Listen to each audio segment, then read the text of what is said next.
people next to me doing. I got up and walked over. Was like, yo, what are you guys doing? And they said, oh, you felt that too. And the next thing you know, they're telling everybody to get out of the buildings. And we're like, what the heck is going on? And so you look down the street, and everybody is coming out onto the sidewalks. And then that's when they let us know that there was aftershocks going on from an earthquake. Wow. Yeah. Wow. That is nuts. And I just spoke to my mom. See, mom, you're the reason why I was late. So I was on the phone with my mom, and she told me that they actually had another one. It was a 3-point whatever. She said she didn't feel the second one, but other people called her and said they did. So apparently there were 2 today.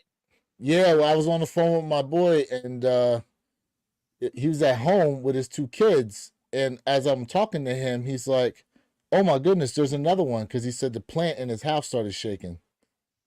Yeah. So let me change cameras real quick. I'm going dark real quick. No worries. All right, so my bad, and I'll let you get right back to it. No. I'll let you get right back to it. So on my Facebook, on my Facebook, because everyone's like, hey, family check in, everybody back east, check in. So I started checking in. I was like, yo, I'm checking in from Colorado. I'm checking in safe. Just to let you know there was some rumbling going on in my house. Come to find out, I was sitting on the toilet, so that was all me. So I'm checking in safe.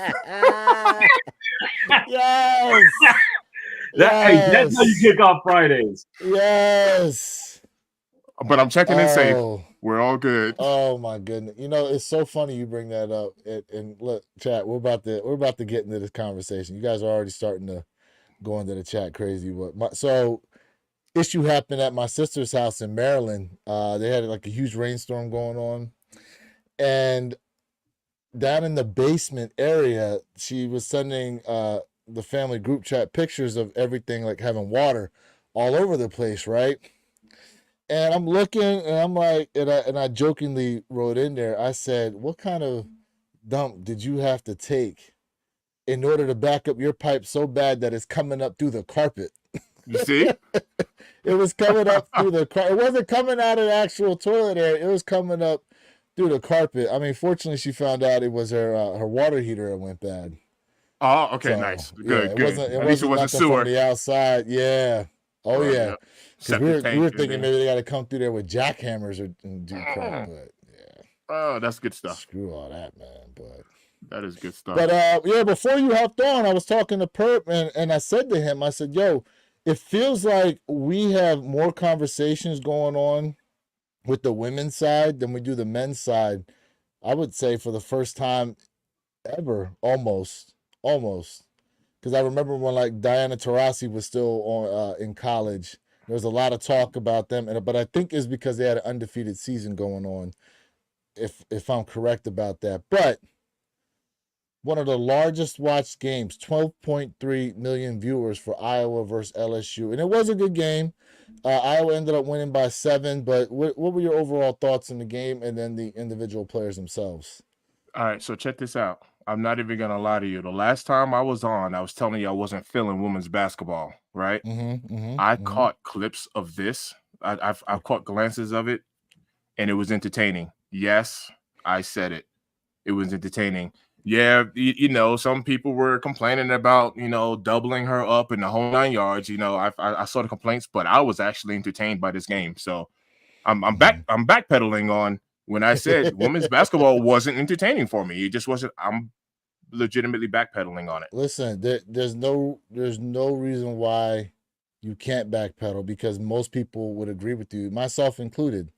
But I watched the highlights of this game, and I was just like, I didn't see the game live. I didn't. Right. But I watched the highlights of the game, and I was just like, wow, like this was pretty good. I agree. It was dope. It was dope. Man, I feel like Warner Brothers could not have scripted anything better than what they did with this. You have a main arc, you have a sub arc, you have sub players, you have interchangeable players. The young lady that was covering was it Caitlin that whole game. I think she came out during a press conference like, I'm leaving LSU now after this season. Like, it was crazy. Now everybody's the blonde girl, I think they put on her, yeah, right? Yeah, her. She just got crapped on all Which, night long. yeah, you're watching it, and I'm just like, you're not gonna switch defenders? Yeah, no, they were like, I'm no. like, they didn't switch defenders. She was just behind her the entire game, Right. almost. Yeah, she never got leverage. She never could really get a hold of her. And I don't know if it was just that game alone or something leading up to it, but yeah, she's like, yeah, I'm out of here. Yeah, I mean, honestly, the coach left her on an island. Unfortunately, exposed her as a defender. They didn't really change strategy. I mean, listen, they had the more LSU had the more athletic team, but even through the highlights, you could just tell like the ball movement from Iowa was just ridiculous. And then and the other thing too is this game seemed pretty fast paced. Like they had a lot of ball, like I said, a lot of ball movement, a lot of moving parts going on, and not for nothing, you know, Caitlin Clark, she doesn't do a ton of trash talking to any individual player like that. You know what I'm saying? She just goes out and plays her game. Versus that to me, that's the difference with Angela Reese. Like she does a lot of trash talking to a lot of people, even to the point where she told a coach to go watch her mouth. Like, right? Yeah, I saw that. I'm like, she's gonna be a problem. So I mean, not in a bad way necessarily, but I think she's going to be the shot in the arm that the WNBA needs, along with Caitlin as well. I mean, they're comparing her to Draymond Green, bro. I hope she ain't out there putting people in chokeholds, you know. I mean, I just didn't like. You had a lot of mouth when you were winning, and then you were losing, and then you're crying like, "Yeah, my life is hard." Like, come on now. I mean, that's most NBA players right now. You know, think about it. Yeah, that comes with experience. You know, to be able to shake your opponent's hand and be like, "Good game." Oh, she shook hands. No, I know that, but I'm talking about without the extra. But the extra stuff after the game, I was just like, man, come on. Oh no, of course. Like I said, it takes experience to be like, hey, good game. Because after the fact, it's easy to be like, well, my knee was bothering me, and so when you don't give that, just be like, hey, facts.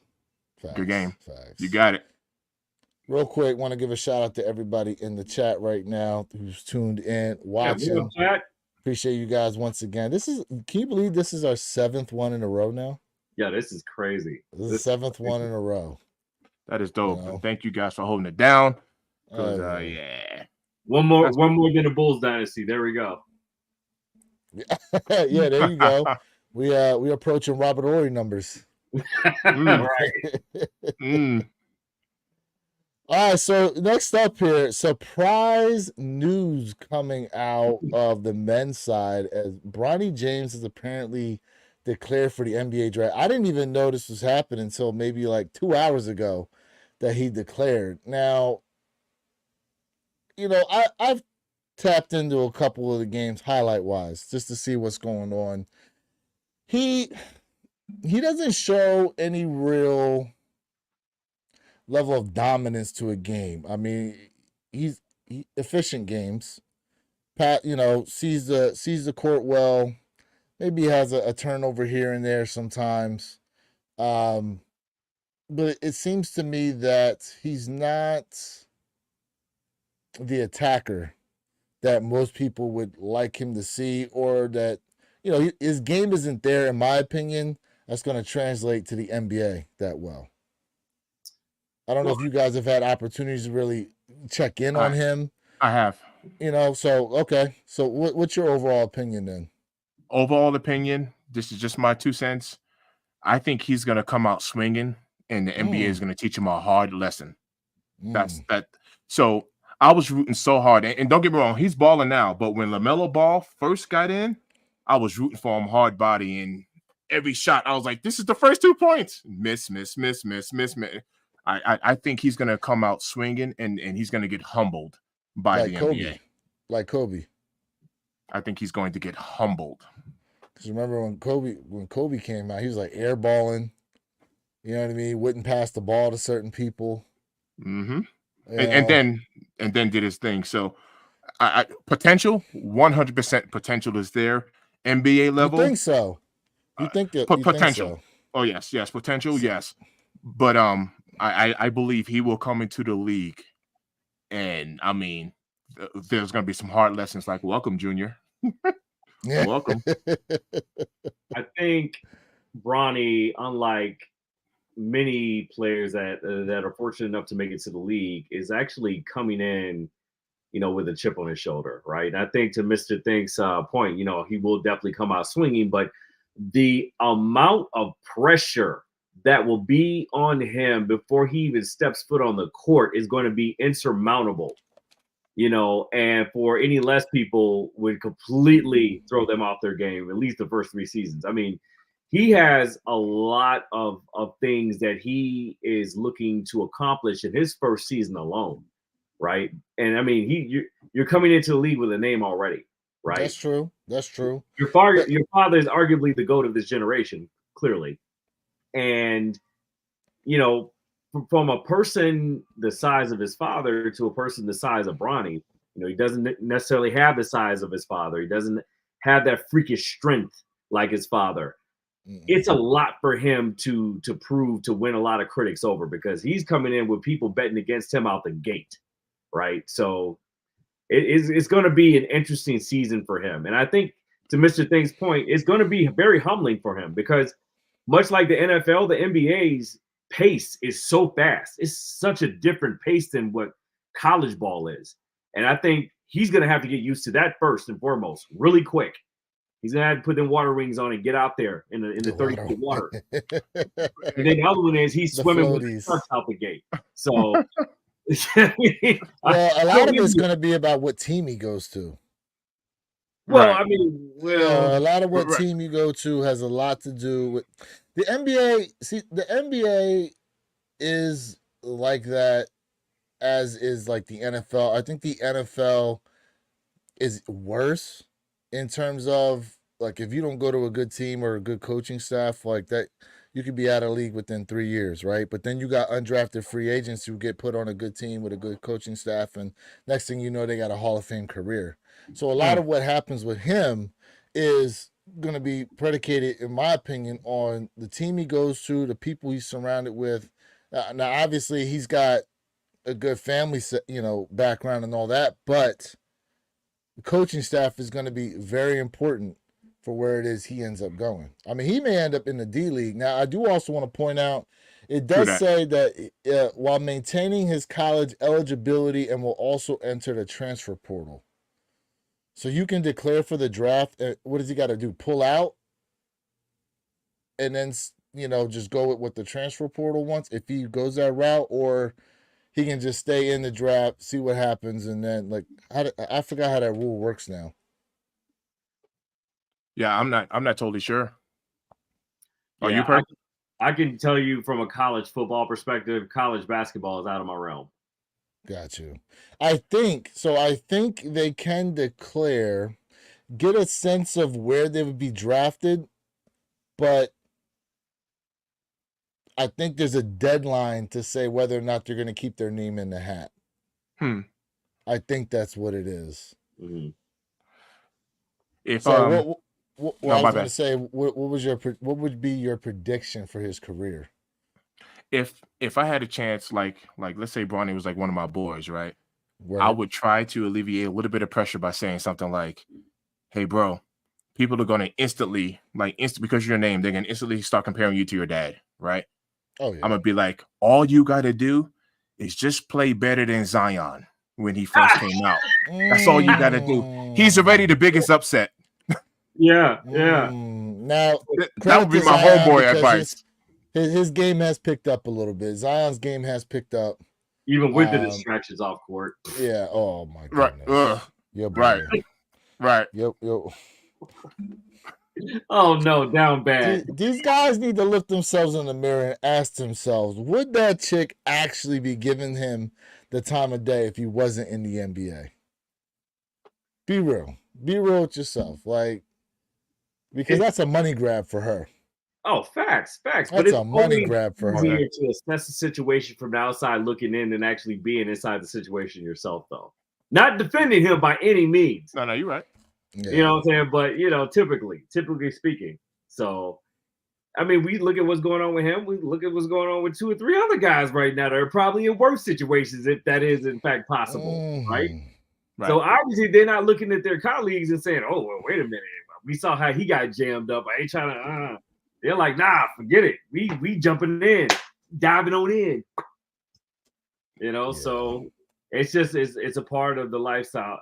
Unfortunately, Zion has a father, right, that's been around, has been very active, you know, with his collegiate career, has been very active since he came into the league. But, you know, apparently, you know, that guidance is only going so far, right? Because apparently on the back end, his father was telling him, like, look, man, chill out, chill out, chill out. But, you know, when you get, you start smelling yourself, you get a certain age, 22, 23, like, oh, grown man, you know, and now you have to learn those hard life lessons. And unfortunately, these are hard life lessons. It's going to last you about 18 years and some change, you know, but, you know, it is what it is.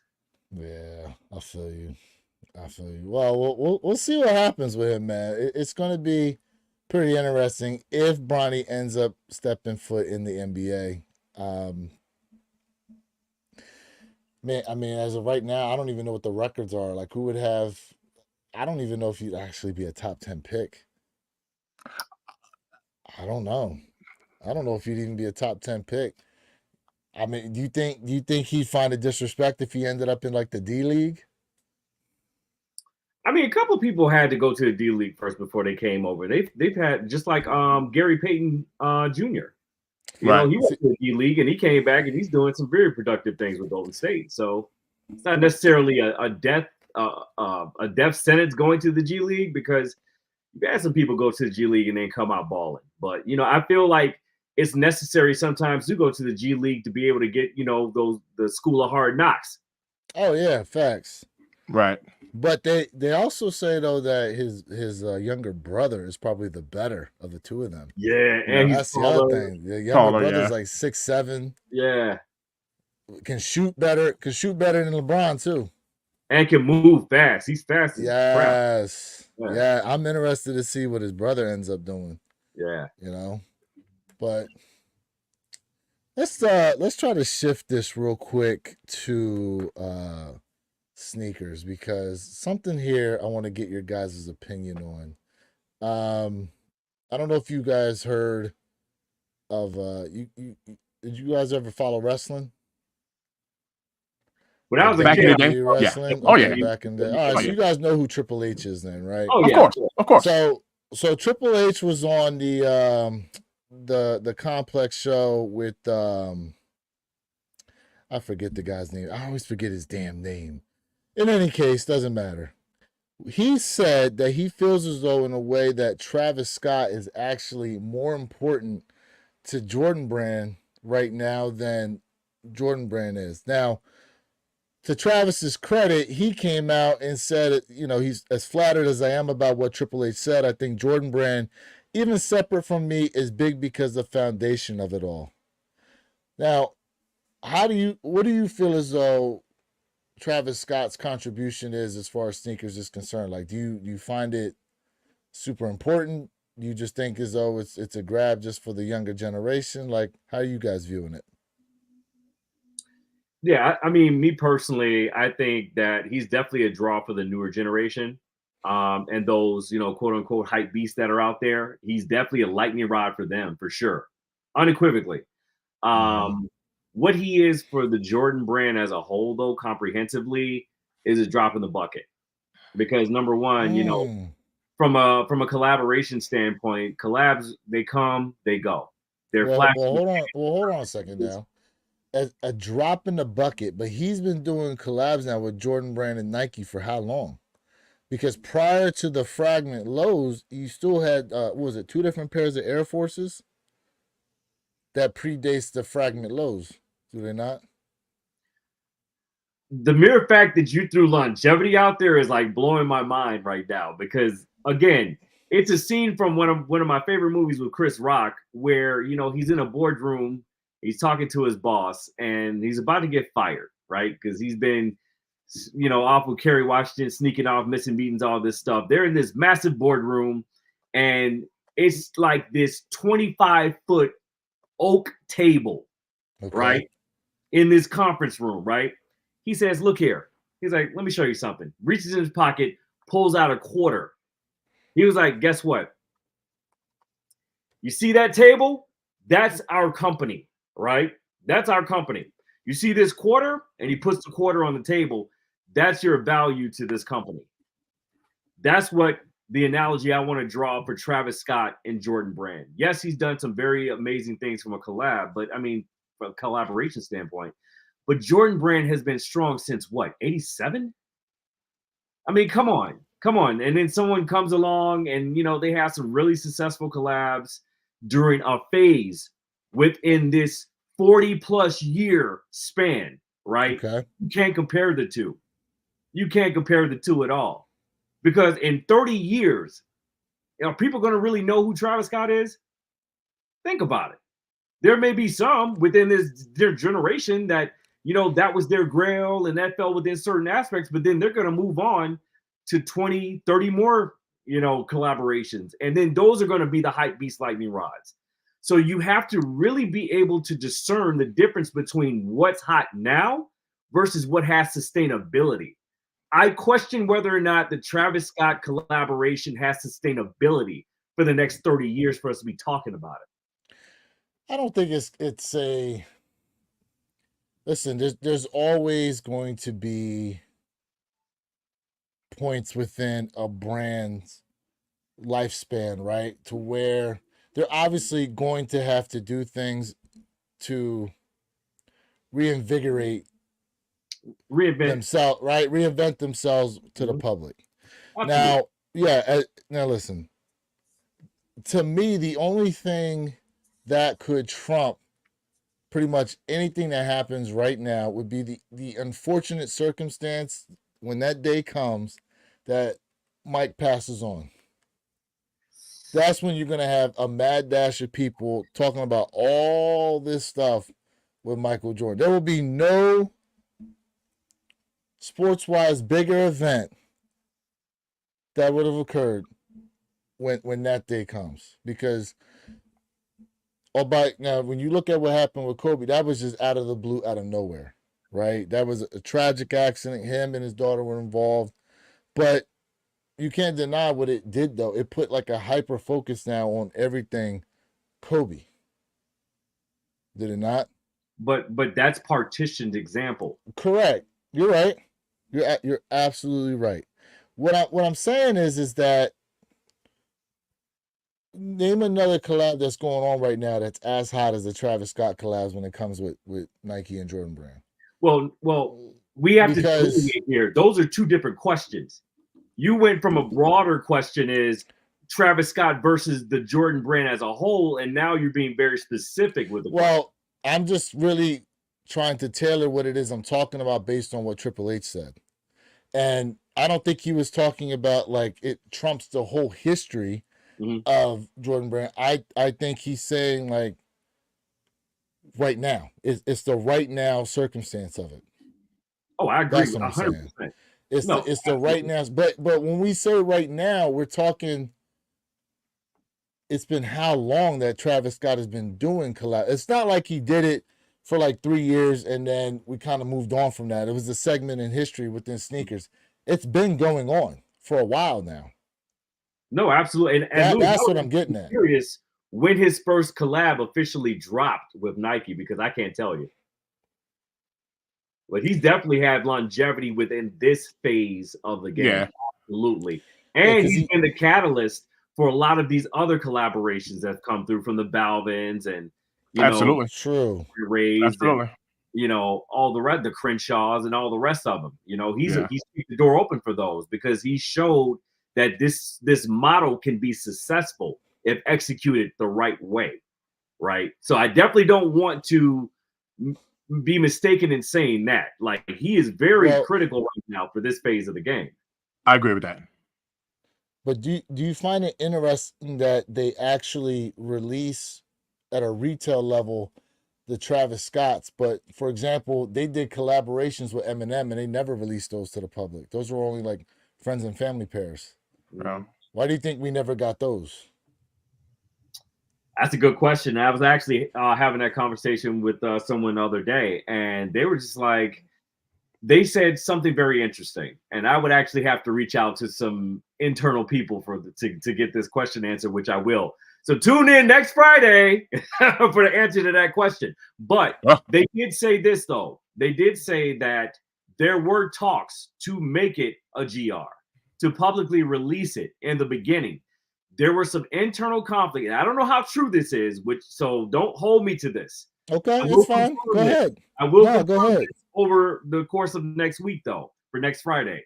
But there were some internal conflicts with the design team and marketing that they just could not get certain components off the ground on the Nike side of the house. And as a result, it kept getting pushed back further and further and further. It got pushed back almost 8 times.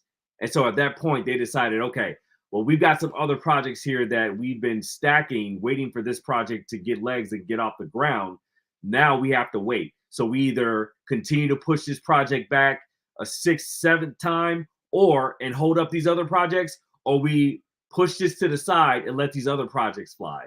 And they decided to go with the latter of the two. They pushed the Eminem collab to the side to let these other projects push through.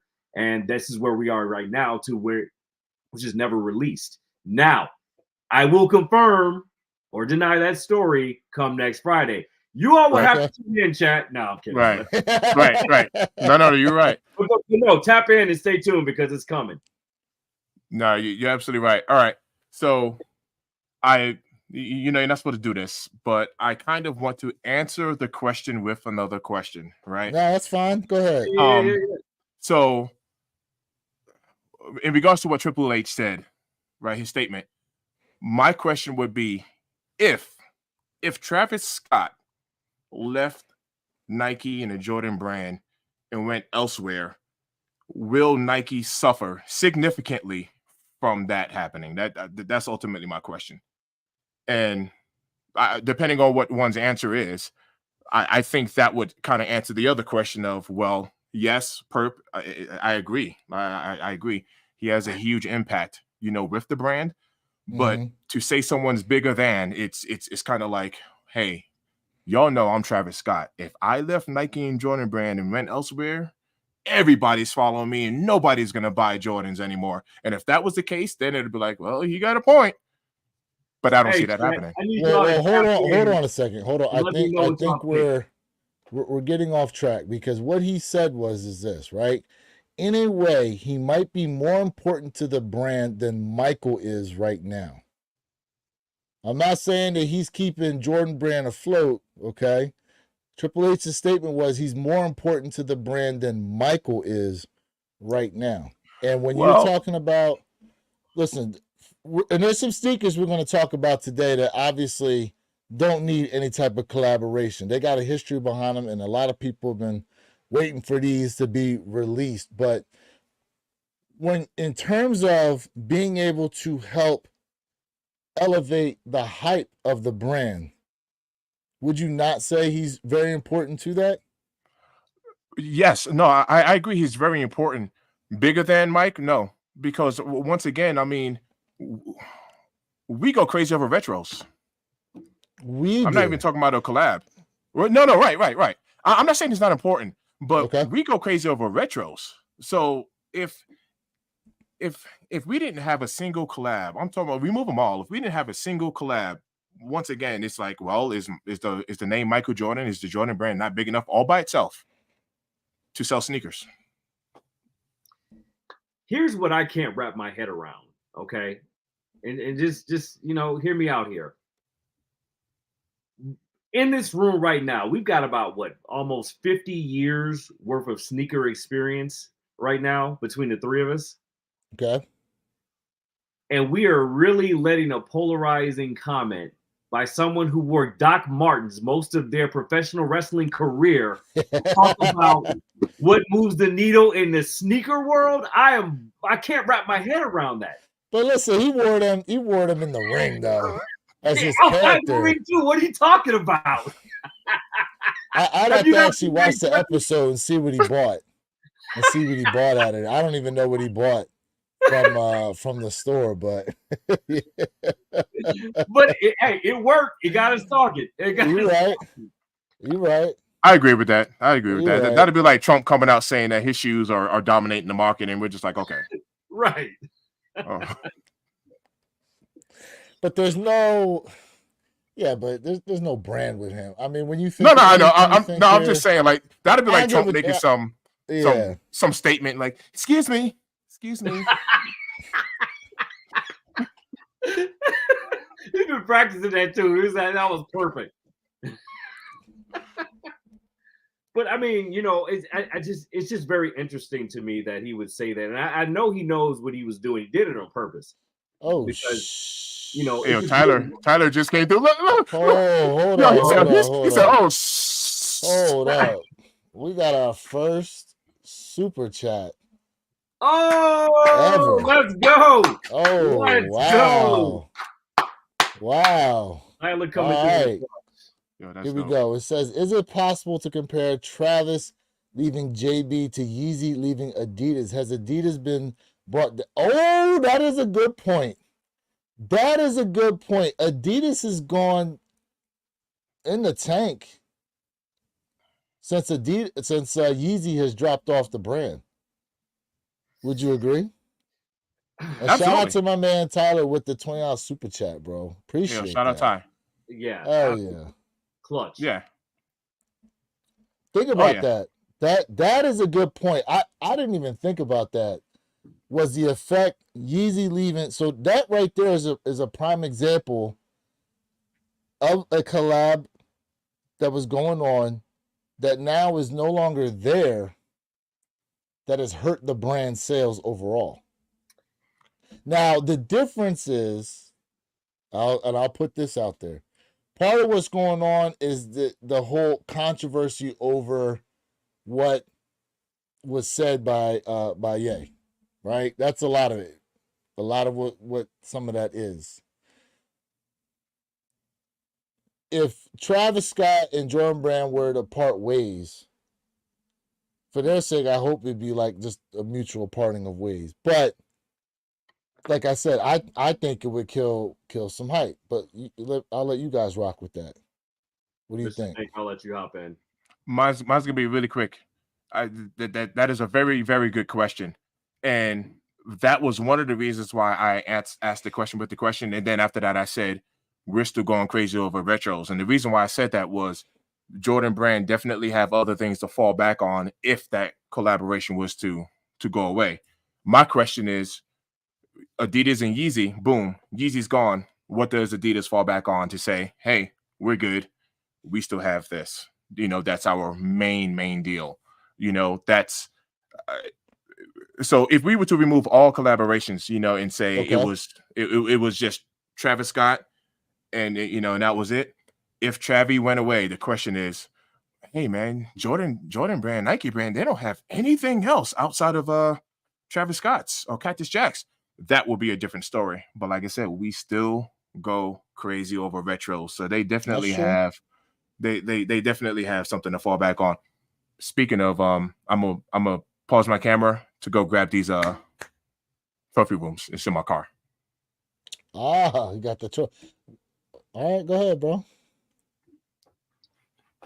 I gotta piggyback off of Mr. Think. I think that from an overall perspective, right? We're talking about, you know, fiscal revenue, all the globally and nationally, North America, Canada, US. Nike has been stacked and triple stacked and quadruple stacked all the way through. We're not even talking about the retros. We're not talking about 1s through 12s, which are, you know, that sweet spot. I'm sorry, Lewis. 1 through 13s, that sweet spot, right? Listen, I'm trying to get me a 14 this year. All right, I'm trying to get me those black toe 14s. Don't listen. Remember, my first pair of J's was a 14. Oh man! All right. So they have depth and breadth in their lineup. Nike does. I mean, they do. Now I will say this before I let you rock with it. I will say this: all that talk from Kanye didn't stop nobody from buying them foam runners. That's fact. Well, right? well, that's different though, because those foam runners were already on deck while Kanye was there, unlike those great 50s.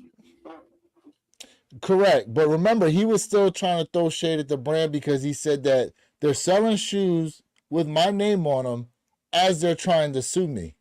So it worked when they were trying to drop the 350s. He's like, yeah, I didn't authorize that colorway. Absolutely. That's a fake colorway. But then it got to them foam runners and it got to the slides and people were like, listen, Kanye, we rock with you, but yeah, I'm going to need these real quick. Those are hot. Right. A lot of people went ahead and copped them anyway. Hey, they was like, nah, we support Ye. We ain't copping those. And they're like, yeah, that's exactly what it was. They're sitting there like this. Real quick, if Jenny goes, yes, Yeezy take Travis. I mean, I think Yeezy was more important to Adidas than Travis Scott is to Jordan Brand. No comparison. No, correct. Number one, Adidas has never had such a polarizing central figure here from a collab ever as they have with Kanye.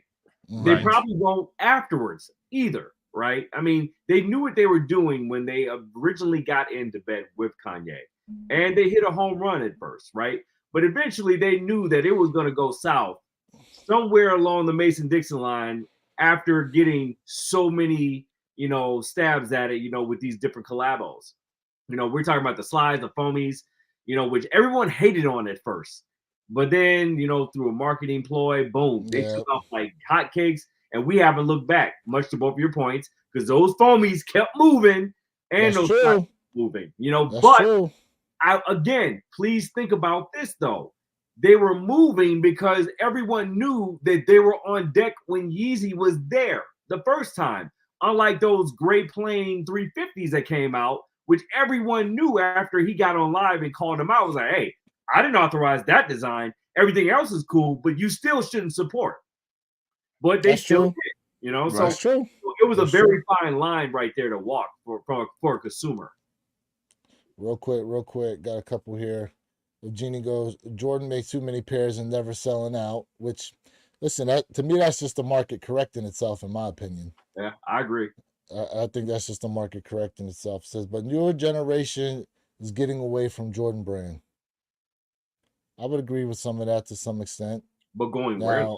Now, this next one here, I don't know about that. New Balance and Asics taking the market.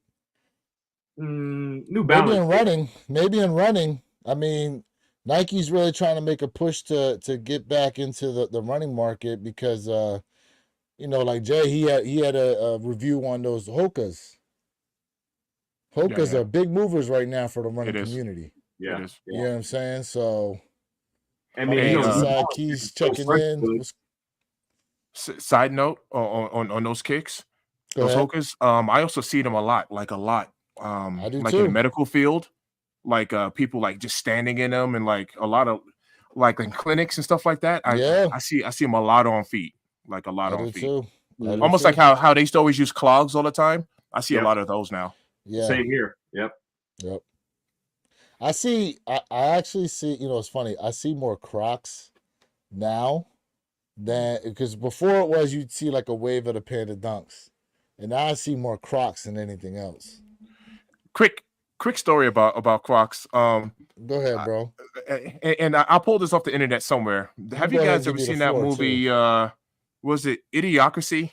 Do you remember that movie? Yeah, I do. So they had Crocs in that movie to show how humans were deteriorating mentally and how they were getting slow and kind of moving. Anyway, they had Crocs on feet in that movie to show like how stupid they looked and how dumb people were for wearing them, and ironically they blew up.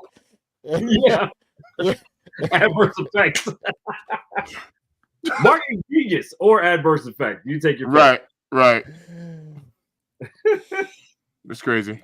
Real quick, we got here. Jordan will always be Jordan. I don't think anyone will ever affect a sneaker brand like Jordan did for Nike. But see, we're not.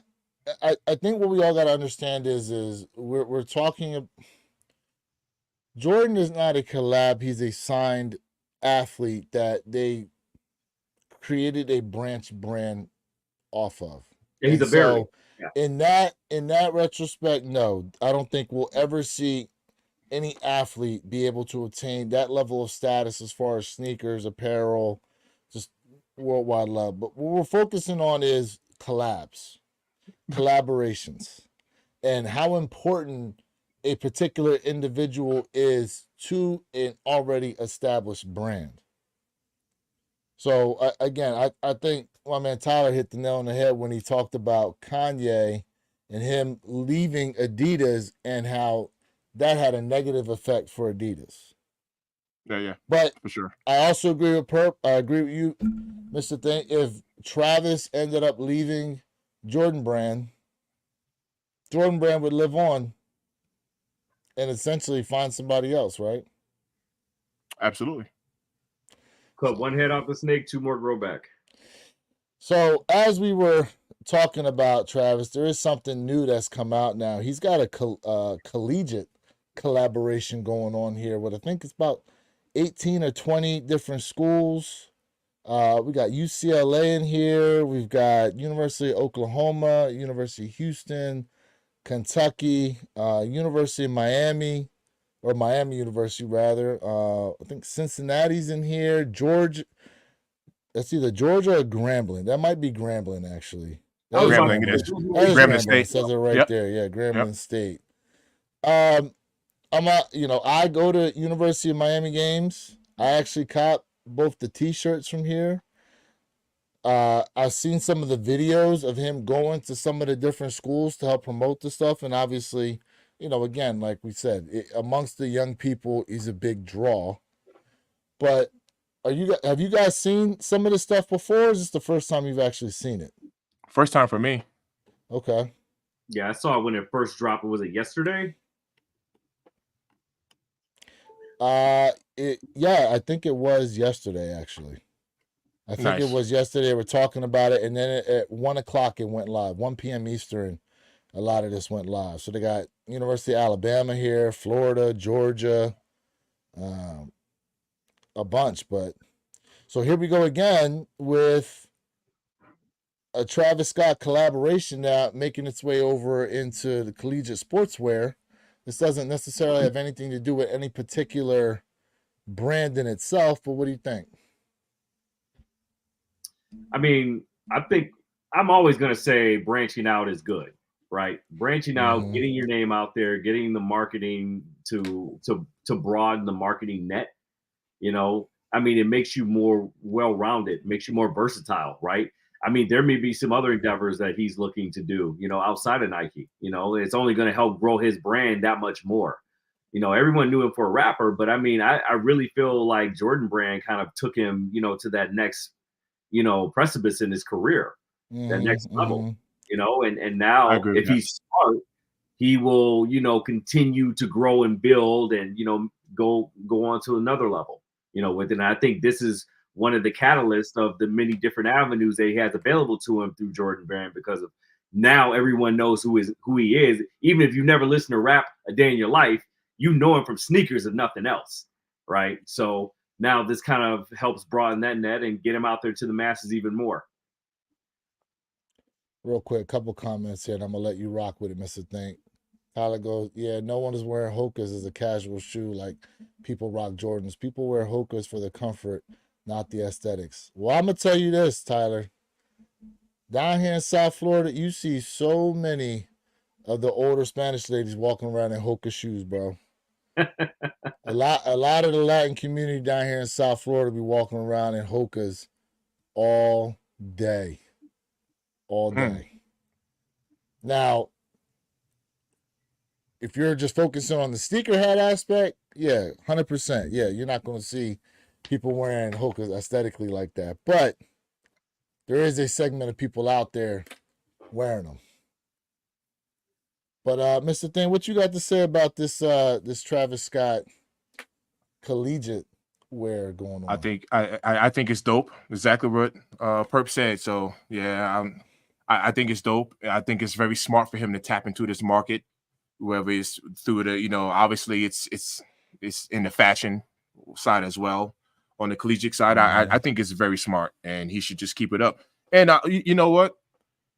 Regardless of what my personal opinion is, and watch this, I don't it's not like I hate Travis Scott, or it's not like I, any of that stuff, but he does play. He has a major impact, within the sneaker community. I mean, and he does. You take that away from him. The man has he plays a major role, within the community, and it's dope. Even if he's only attracting the newer generation or the younger generation, no matter what it is, he's attracting. Well, I mean, you see some of his sneaker iterations as cleats for football players. A lot of NFL players are wearing Travis Scott inspired cleats too.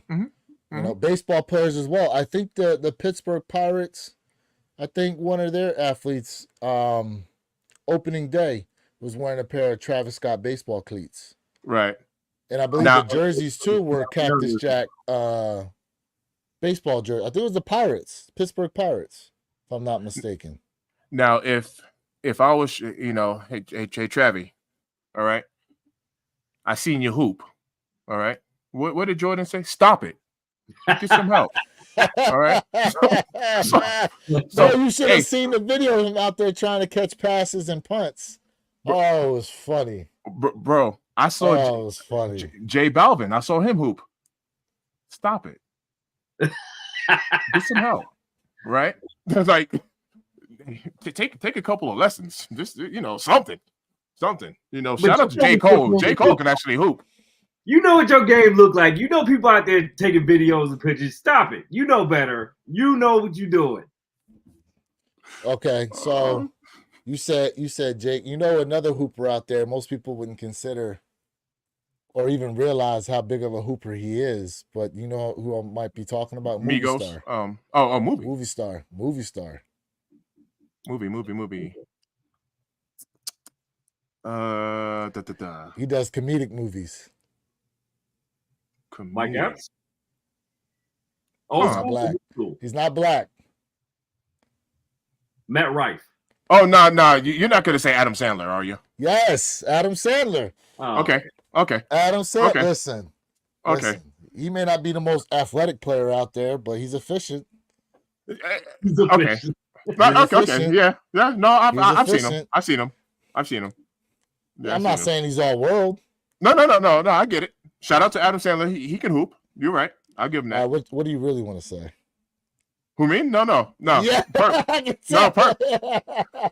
he can hoop. Look, Adam. Look, I'll hoop you up. That's what I really want to say. I'll hoop him up. I'll hoop up Adam Sandler. Oh man. All right. So I thought he was going to talk about one of the Migo boys. I don't remember which one. I seen like one of the Migo boys. He can hoop. Chris Brown's another one. He actually can hoop. Breezy. Yep. Yeah, he can actually hoop. I'm trying to think of some others. Oh, there was a there was a video floating around of Jadakiss taking a jump shot at a basketball court, and the shot he took looked somewhat. It was like ugly. But they show the ball, they cut to the ball actually going in the hoop. And I was like, yo, who really shot that ball for Jadakiss? People was trying to flame me in the comments like, oh, Jada can hoop. Just that. I'm like, when the hell Jadakiss is known for playing basketball like that? Hey, yo, Jada said, Hey, yo, Jada said, top 5 shooter, dead or alive. Shit. Because I shoot hot fire. Because I shoot hot fire. Oh my god. Let me ask. No, go ahead. Go ahead, bro. No. You have a no, I was about to say I've never seen Jada hoop though. Like I've just never seen. Me neither. Now, that's why. Now, when it comes to the calisthenic stuff, he's nasty. I've seen it. Yeah. Listen, as most New Yorkers are, they be doing pull-ups off the traffic lights. Right. Doing push-ups at stop signs and stuff. Right. Yep. All right, so let's get into some of the sneaker stuff. Now, we don't usually talk about this brand a lot, but this is, I feel like, kind of significant. We got my man Joel Embiid signing on with him and Julius Randle actually signing on with Skechers. So these are supposed to be the Embiid silhouette here from Skechers.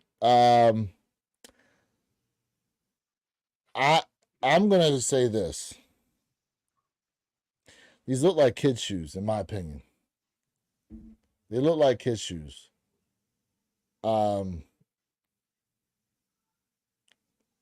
Yeah, I don't see these moving too well, in my opinion. What are your thoughts, though? I'm so used to all the lights at the bottom lighting up, you know. I can't get past that. do they have the lights? That's all I want to know. The disrespect's at an all-time high. I'm liking it. Oh my goodness! He said gosh. they have. I Yeah. wonder if I got any other. Here, all right, here's another picture of them, right here. He said, "Light up, light them Skechers." Yo, turn off the lights in the arena. All you see is two Shoot. lines. Oh wow! Hold up. So we got a list. Other athletes and celebrities signed the Skechers. So we got Joel Embiid, Julius Randle, Terrence Mann, Harry Kane. I don't even know what is Bayern Munich? Is that, I guess that's soccer? Matt Fitzpatrick, golfer. Tony Romo was with Oh yeah, Snoop Dogg. That's right. Snoop Dogg is with Skechers as well. Forgot about that.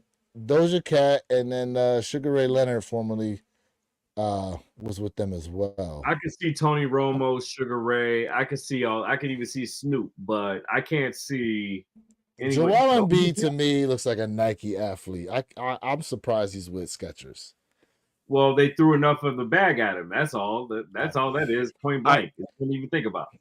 I can say that because for Joel Embiid, I honestly think he's a big enough name within the NBA to get a better sneaker than that.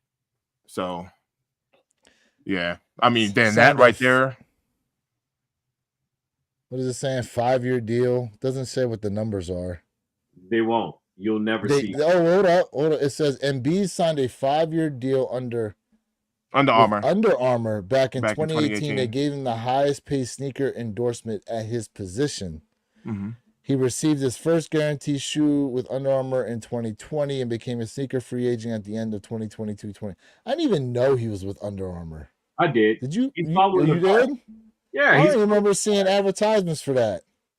Outside of a little sign, if you go into a DSG or anything like that, you wouldn't have. When you think Under Armour, what athlete comes to mind right away? Curry. Well, The Rock. The Rock too. Yeah. Yeah. Well, I was my bad. I was talking about basketball. No. I just said athlete. I didn't say specific. I just said athlete. But you're right. The Rock, that big because big there's not a ton of advertisement that was going on for Embiid like that. Not that I remember seeing. They couldn't afford to do advertising because they threw all the money in the bag to give it to him, slide him under the table. That's all that was. You think so? Oh, you throw so much money at a player, right? Thinking that the name along is going to be a pull with no marketing ploy, no marketing schema, no advertising team. Mm-hmm. You're going to, it's a 50-50 shot. You're either going to 50% fall on your face or you're 50% going to succeed. This is going to be one of those latter of the two where it's 50% you fall on your face because you blew all your money on the bag instead of putting a certain percentage of it to the side for marketing to push the actual product and the name attached to it. Speaking of, this was another interesting one here. So LeVar Ball is claiming that the Puma sneakers that LaMelo's been wearing, as he called them raggedy shoes that Melo be wearing, they're not made for him, right? And that's why he keeps tweaking his ankle every single time. Now, I'll say this because I don't recall, based on all the history I've seen surrounding the Jordan 2, when Mike hurt himself wearing those, that was like the reason why those really didn't move the way they did. But in this case here, I mean, I'm not sure of the other athletes that Puma has, but LaMelo's obviously the biggest straw they got. To me, now this is what his dad's saying, not what LaMelo has said. But if LaMelo comes out and starts trash talking the shoes and wants to leave, I mean, it's probably going to be a big blow for Puma in basketball. Would you agree? Absolutely. Without a doubt. Yeah. Without a doubt. let me ask you a question. Okay. Go ahead. So, the Big Baller brand, right? Are they still pushing their kicks, or you know what I mean? I know he has a contract with Puma, but are they still think like the middle son, I think wears them. I think. okay? I'm not sure of the other ones whether or not they wear them or not. Right, because to me, you 100% kind of like what we're talking about, fumbling the bag. You know, if LaMelo's not coming out saying this on his own, he's kind of like, yo, pops, what are you doing? Yeah, to me that's not good on Yeah, it's not healthy PR. on their I'll tell you part. that. Yeah, that's not helping yeah. PR whatsoever. Right. That's not helping PR whatsoever, man. Yeah, but the father is proven time after time after time he can't be muzzled. Right, big mouth. That's true. Correct. Remember that time he came out and said he could beat Mike, or he beat Mike 1-on-1? Yeah. Either he said he could beat Mike or that he did beat Mike 1-on-1. Yeah, that sounds great. I'll take 2 shots of what he's having, sir. Right. Make it 3 for me. I mean, Mike was beating dudes in his 40s, smoking cigars and drinking wine every day.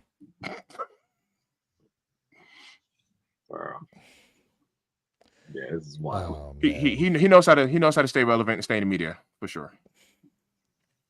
Comment here from Ken Norton. Money always talks, but they could have done better on those for sure. I mean, he's talking about the Joel Embiid shoes. Yes. Yeah. These now it's interesting because remember LaMelo Ball had those Rick and Morty's. I remember those. And to me, I think it's just as of late that he's been having these problems. I think it goes beyond the sneakers, in my opinion, but we'll never know. We'll never know. But just remember what dudes was playing with in the 80s, 70s, and 80s. Right. It was going to Chuck Taylors in the 50s. Right. That's what I'm saying. Yeah, no support. No, none. No support. No support. All right, so we were talking about custom sneakers earlier, and there's one that's dropping here that I'm just like, yo.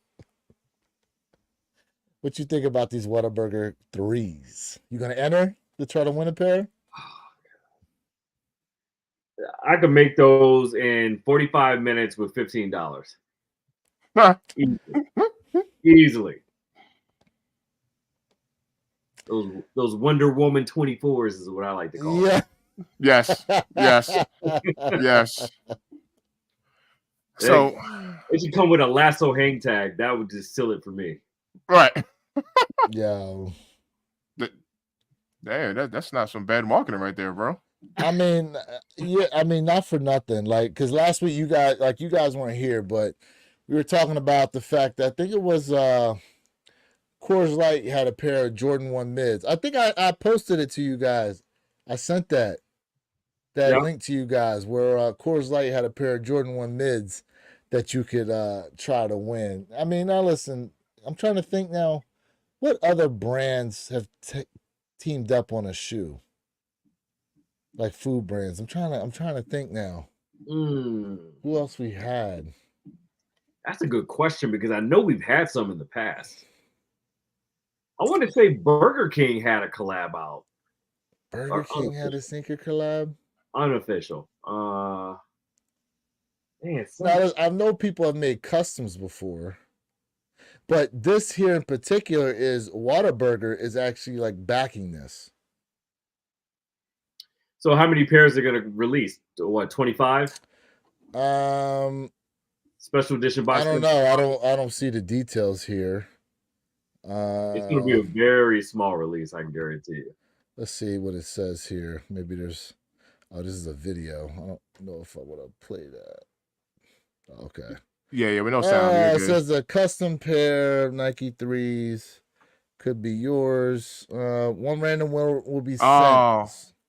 Their very own pair of our custom kicks in their size, but hurry, the sweepstakes closes on 4/8.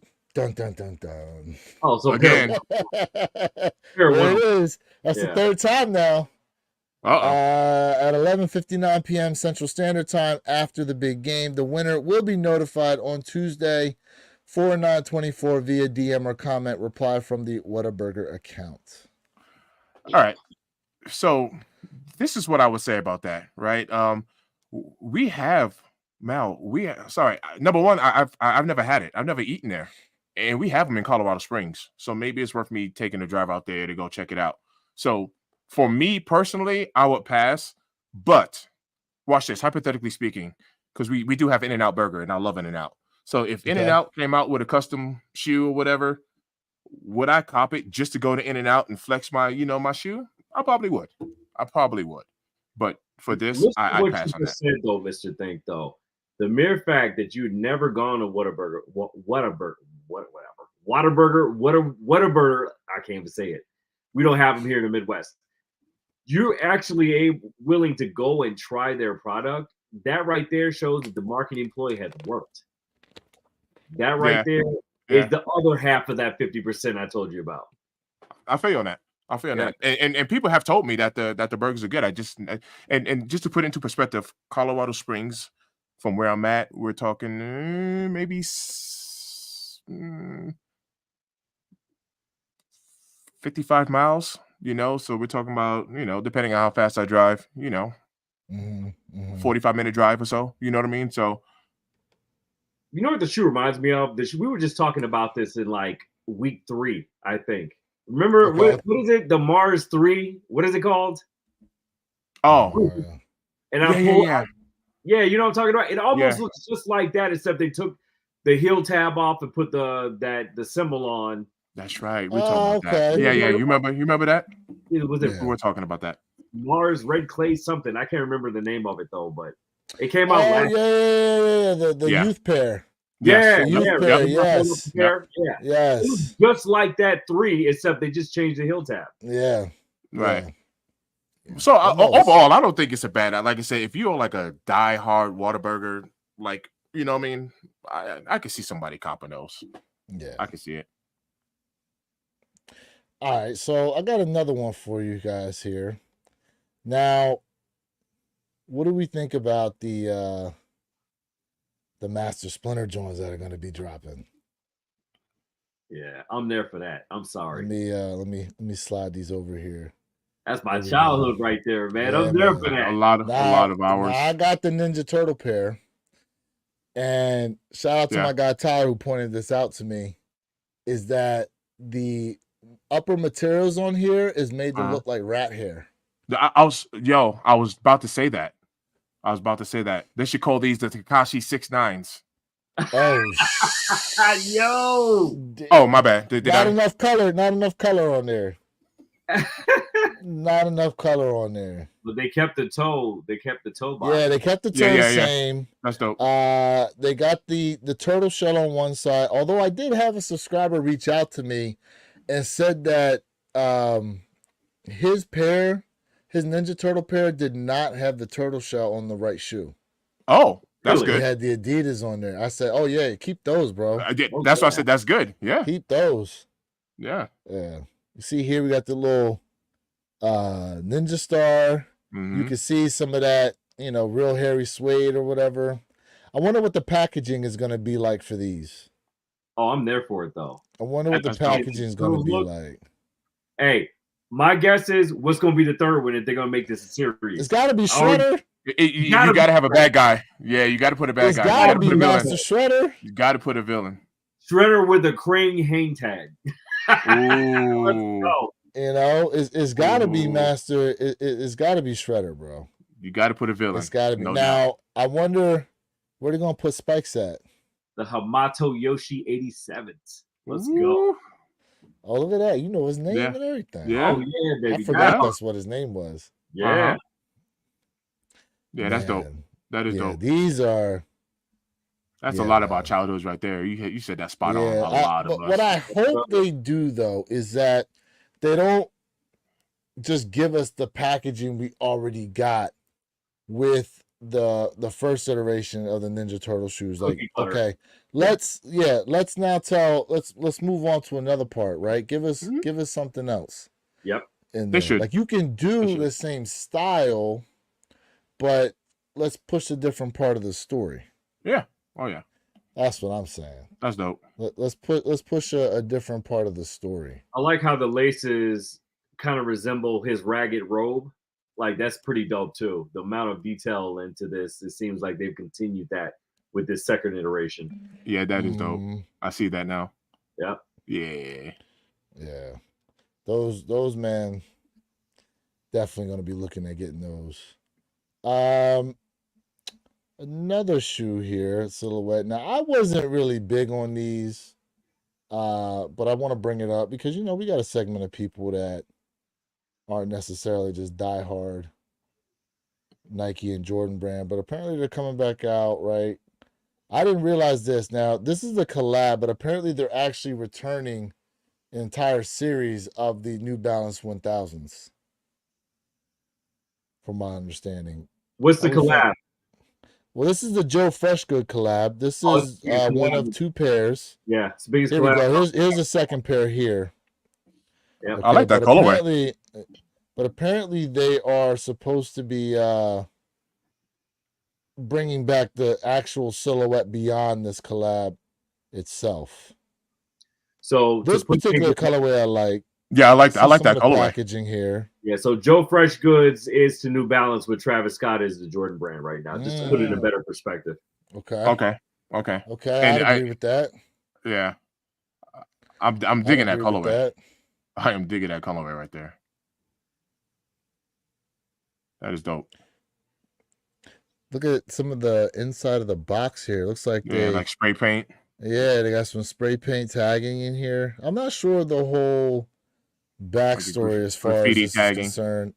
When things were pure, the first introduction of the M1000 is a re-release from 1999. Is that the last time? Wow. They had that silhouette. It was 1999. Wow. Holy crap. Yeah, I'm not even joking when I say this. If those are comfortable, and I'm sure they are, I'd work on them. Oh yeah, New Balance, man. All these, especially with the quote unquote their versions or variations of retros, man, like walking on air. Right. Oh yeah, I'd work on those. Yeah. Now, do you think you see a sellout with those? You think you see a sellout coming with that silhouette? Did you say these were limited? The Joe Freshgood pairs, I mean, his collabs always sell out. I guess you could say they're limited, right? I mean, Airbrush. Yeah, Tyler hit that spot on. Yeah, he did. He did. All right, so guys, I put out a video earlier talking about Grails, and we found out we got some shoes dropping here in 2025 already. We found out we got the return of the Flu Game 12s. Therefore, now, I don't think anybody here is not here for it. I guess my question is, how hard do you think this shoe is going to be to get? Oh, mega hard. What are you talking about? You think so? Like 12s. You think so? I don't like 12s. I'm going for it. Hands down. I'm a prime example. I'm there. Oh my goodness. Oh my goodness. So once again, and I don't want to stay on this too long, but once again, you see, this is an example. This is an example of if Travis Scott was to bounce and Nike said, "We're giving you these Flu Games," you're like, "Don't want them. I'm going over there." I'm telling you, this is an example of that. We'll be like, "For real?" So this is an example of it. This is an example. I'm here for it too. 100%. Yep. 100%. All right, got another one for you guys. Oh, Jordan 5 Metallics returning in 2025 as well. Yeah, I saw that and I was like, yeah, that's a Mando Copper. Give me that. Yep. Give me all that. Yank. And Now, if Jay was here, he would go, oh, oh, that lip. I'm telling you, man, he's there. He's in my swimwear. Now, which one do you think will do better? Ooh, that's a tough one, man. The 5 or the 12? Me personally, I lean towards the 12. It's a lot of nostalgia with both, but there's a story with that nostalgia with the 12, unlike the metallic one. Yeah. I think those are the differentiator right there. Now, if it was Black Cat 5s, I think that'd be a different story. Yeah. But I will go with the 12s as well. My the man flu said I'm games, gonna bust my Yo, pants. Tyler, no diddy, no diddy. No ditty. Oh man. So okay. So I put out a video talking about like the Grail sneakers, and that's what I was saying. Like a Grail, from my perspective, if I was to just come to you and talk about sneakers, there's one thing. It's one thing to say like, okay, this is a personal Grail for me that I want to cop, but to me, I think a true Grail is a sneaker that I could bring up like the Flu Game 12s, and you guys will go, okay, yeah, I can see that, because you understand there's a backstory, there's history to that shoe, regardless of how you feel about the silhouette, right? Would you agree that to me, what I'm saying is true, or do you look at it a different way? No, I 100% agree. I mean, you can't deny it. Like, again, we're talking about my childhood, man. I'm sure all three of us did. Like, we watched Jordan play. I watched that game. I watched that series. Like, so to me, it's nothing to even think about. That's my childhood right there. There's so much nostalgia and memories involved in that alone. Come on. To me, it's a no-brainer. Now, you take someone who was born in, say, 1995, they may look at it through different lens and a different type of perspective. Yeah. I absolutely agree. But to an individual, a Grail can be like, like you said, it can have like some sort of personal nostalgia to it as well, right? Someone can say, hey, somebody passed away and left me these sneakers, and this is a Grail for me. True. So right? it can personal definitely Grail. be a personal Grail. Like, someone might be like, those are whack. I'm like, nah, not to me. These are, so versus an overall consensus Grail. Right. Is what I'm talking about. Yeah. Like, right.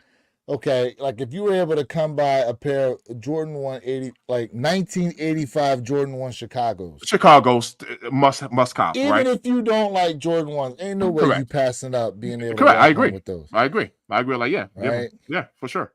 100%. Yeah, right? Oh yeah. So that's what I'm getting at. Like something that's got to move you emotionally. Like it's got to move the emotional needle. Good, bad, or indifferent. You got to be able to sit there and look at it and go, all right, yeah. That's one of the top level sneakers, non-collab. Because then there's that whole factor. Because I talked about that in the video where like a lot of people would love to have a pair of Travis Scott Fragment Lows. Yeah. I could see that as being a Grail for somebody. But correct me if I'm wrong, that was the first Travis Scott low, was it not? Correct. Yep. So then you got, there's a little bit of the history factor to it. Same thing with like the don't say it. What? SB4! The first of its kind, folks. I agree. That's why I said don't. That's why I said don't say it. And it seems to be the only of its kind. Hey, congrats! As of right congrats, now. fam! Congrats, fam! I'm legitimately happy for you. Yeah, man, I'm happy. Appreciate it. Look, your pair will come, bro. Yeah. Oh, it will. Your pair will come, man. Your pair will come. You were smart. You were smart not to pay $800 for them. No, $830. You would have hated yourself for that afterwards. Trust me. Right. Like it's so, I don't know, man. It can be so subjective sometimes, the amount of money someone will pay for a sneaker, right? Like when you think about the SB4s, you go $830, like absolutely, regardless of what the market is saying, it's just kind of like $800 for those, like. But like you're saying, if if that's someone's grail, which, you know, of course they'll do it because they do it for way more, you know. So, but I'm just being patient, you know. And I was like, Yeah, I mean, you were trying. You to wasn't say trying what? to sell that sneaker, sir. You ain't fooling me. Now You asked you Sneaker had Con to draw people to your table. Get out of here. you had the Travis Scott Phantoms on you, did you not? Yes, I sure did. Did people offer to buy them off you? They sure did. What were they offering you? 500 to 550. I told this one cat 580, and at that particular time, I want to say resale was going for like 611. So the other cat that told me 550, he was like, "Come on, you know, I gotta leave some space for me to make something off of them, you know." See? So 550 was my highest. See, he didn't want them to wear. He wanted them to turn around and sell them too. Like, Oh yeah, no doubt about it. He was a reseller, and he told me he was.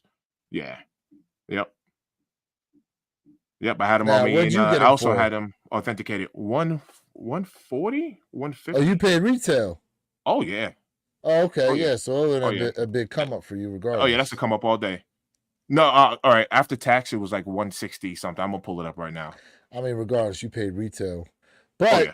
but this is what I was saying to you guys is that a lot of resellers will have heat at their table just to draw your attention and have no real intention of actually selling those sneakers, which is Right. why they won't budge off those prices.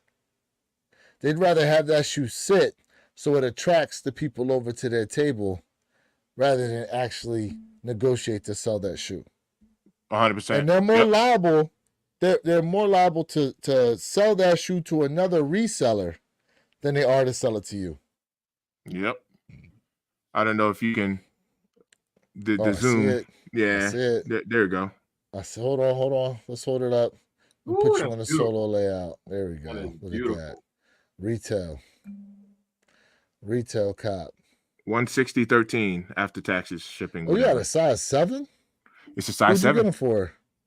Oh, that's what I hit on. Oh yeah. I went for my so size. you went for your size and it wasn't available, and then you went for those. I went back and copped a 7. Yep. Oh, it was a Leo drop? Yep. Oh, okay, nice. Yep. Yeah. So yeah. So I was like, hey, better than nothing. So I'm definitely ready to sell them because, like I said, I can't use them. Yep. I feel you on that. Well, I mean, listen, I would hold on to them. In my opinion, I feel like the right situation will come for you in terms of being able to sell them. For sure. I'm not tripping. But and I told you I had them authenticated, right? Obviously, I got them from Nike, but just because, you know, just to check out the process. Yeah, I had eBay check them out. All right, so world's first look apparently on A.Ma Maniére 3s. What are your opinions? I'm gonna need you to blow that up. This is my first time seeing. Go ahead. Here we go. What are those slippers? Well, Those are little plush slippers you get in the mall. We have the Master Splinter rat hair. Right. The leather quality looks very dope, right? The leather quality reminds me of Black Cement 3 leather. Black Cement 3s. Yep. That's exactly what that reminds me of. Now, go ahead. No, go ahead, bro. I was going to say, because you know how some of the A.Ma Maniére sneakers are supposed to pay homage to some of the OGs out there. For example, like the 12s, the black and burgundy 12s. That's why on the inside of the lid they show the picture of Mike for the flu game. All right, now I don't know if these would end up paying homage to the Black Cement 3s, but it's possible. Hey, right? Hey, fam, I didn't do a review on these yet, so I have a couple of kicks that came in. And since we were talking about quality like QC, I want to show you all this real quick. If you can give me the full screen. Hold on, I'm gonna give you the full screen. There you go. If you can give me full screen. So I wish I had a drum roll for you too. So these mugs came in, right? Oh yeah. Right? You see the quality on that, right? Yep. Yes, sir. Watch this. Gonna blow your mind. because I'll make a video. So you see right here, you see this tumble right here? Yes. You see that? Yeah. Right, now watch this. Same sneaker. Ooh, it's like two different. Wow. Yeah, so it's two different panels of leather. I mean, you could tell just by the way it's stitched together. It's different. Do you see that? Yeah. Isn't that crazy? That is crazy. So unicorn. So you talked about the panel. You see, look, panel. Yep. Panel. Now look, Yep. look. What is that? Panel. Just one panel. Isn't that sick? No, it's two. It's two. Three, actually. Three. So you 3 count the on the bottom. inside, 2 on the outside. Yeah. So I was like, wow, on the same sneaker. So don't get me wrong. The also How's the suede nubuck? the leather, the elephant print Mm-hmm. is trash. Well, when I say trash, it's not consistent. So you see this one, and then take a look here. Oh, clearly QC issues. Yeah. You see that? Yep, like night and day. Yeah. I just wanted to show that real quick because I was like, woo. Now, correct me if I'm wrong, but is that not how the Jordan 3 pairs used to be when they originally dropped? Are you talking about the elephant print, or you just I'm talking about original when they dropped and Mike was playing in them.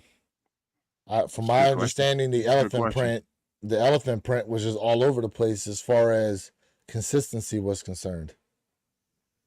You got an old pair there, Pre? You got a pair there from pre-1990? No, unfortunately, I do not. See, that's what I'm talking about. Right. Is a pair from that from when they released then. Yeah, because they were doing everything from a hand-stitched palette back then. You know, so. But nowadays, these QC issues are out of control with these elephant prints. I mean, and no one has come up with a really good solution for it either. Luckily for me, my 3s from last year, I was able to have them in hand and inspect the elephant print first just to make sure, and actually I have no issues with the elephant print on mine, but a lot of people do with theirs. It has almost kind of like the same effect you just showed with those Glow 3s, where it's real heavy on one and real faint on the second one. It's just Right. Yep. We also got to look here at the Columbias. Oh, go ahead. My bad. Oh, no. You good. I was gonna say those Armands. I mean, the quality on it looks dope. But what do you think about the colorway, Perp? I love the colorway. Do you? Okay. I do because I'm a huge Yeah. Jay, that's for you, baby. But I'm a huge fan. And believe it or not, people are like 50-50. The Armand 4s that came out in 22? A lot of people weren't feeling it. I was loving it. That violet ore color. You know, it's giving me. What about you, Lewis? I'm not saying I don't like it, but I see sail, gray, black, then that violet. I'm not saying I don't like it. It's definitely throwing me off. It's throwing me off. I based on the original pictures that we saw, I was feeling the black pair more than the white pair, the white and burgundy pair that they had mock-ups on. Okay. But now seeing these, I don't know, man. These ain't better than the original 3s. I'll tell you that. These don't look better to me than the original Armand 3s. But it's giving you the same type of vibes though, because it's the same layout when you think about it, just minus the white. Minus the white and the heel tab. I mean, never mind. The 3s have that nappy suede at the top of the ankle collar right there. If you can look where they replaced it with Yeah, it's true too. Yeah. The other thing too is there's sail and white to the midsole. The sail and the it's like two tones. And the nappy nubuck, the shaggy nubuck is giving me 3 vibes all day. Like for the other ones. But the color's off. The color's really off now I'm looking at it. The color's off as far as Yeah. the Well, as far as the threes go, and the violet. Yeah, the violet ore color is off. I would love to see what the finalized product is looking like, because that can't be it. Well, listen, there was a little controversy because this page and Sneaker Files was thinking that this here, the Columbia 11s, like there's something wasn't correct about these, but they actually, he admitted in his video, he goes, yeah, we talked about it and it actually is legit. Like what you're saying is a legit product. Like even these Columbias here, I mean, is that leather or mesh? Is it leather? I can't tell. I cannot tell from here. Okay. If that's leather or mesh. If I could be leather. It looks like leather to me. It looks like leather. It does. Okay. It looks like leather. Those are dope. They are. But again, I think this is part of the reason why the powder blue 9s aren't doing that well this year is because you got too many of these similar colorways dropping. And not only that, you dropped them without the 2-3 on the back, which I understand it's the original, but when you show both shoes together, the 2-3 on the back looks better. Yeah. Yeah. And Perp, didn't you mention that the now I'm thinking about those Almas again. Didn't you mention that the according to fashion, the color was purple this year? Wasn't that like the fashion color? Was it purple or green? No, I thought it was purple last year. The green was actually, I thought it was purple because purple is the color of like royalty and stuff like that. So Yep. Yeah. Well, we'll see how it turns out. I think we definitely need to see like some real official images. That looks like out the factory type of image there. You know what I mean? Like it was balled up in somebody's trunk for the last 3 months. Right. That is not a sample. right. Was this an on foot? Right. I wore these for 3 months. Check these out. Every day. Right. I slept in them, everything. Showered in them. Oh my goodness. Oh my goodness. Oh snap. So I want to ask you guys, because now it's being reported about the million pairs with the 4s. The military blue 4s. Now that's supposed to be double the amount of pairs we got with the reimagined breads. Some people think the 4s might sit around. I don't see it. What about you, Perp? I don't see it. No way. And check this out. That's in conjunction to me already seeing that people are like, oh yeah, this is the double. This is a triple up. So you're gonna have people hogging. That's true. I think Jay the Sneaker Guy's got a video out already on them.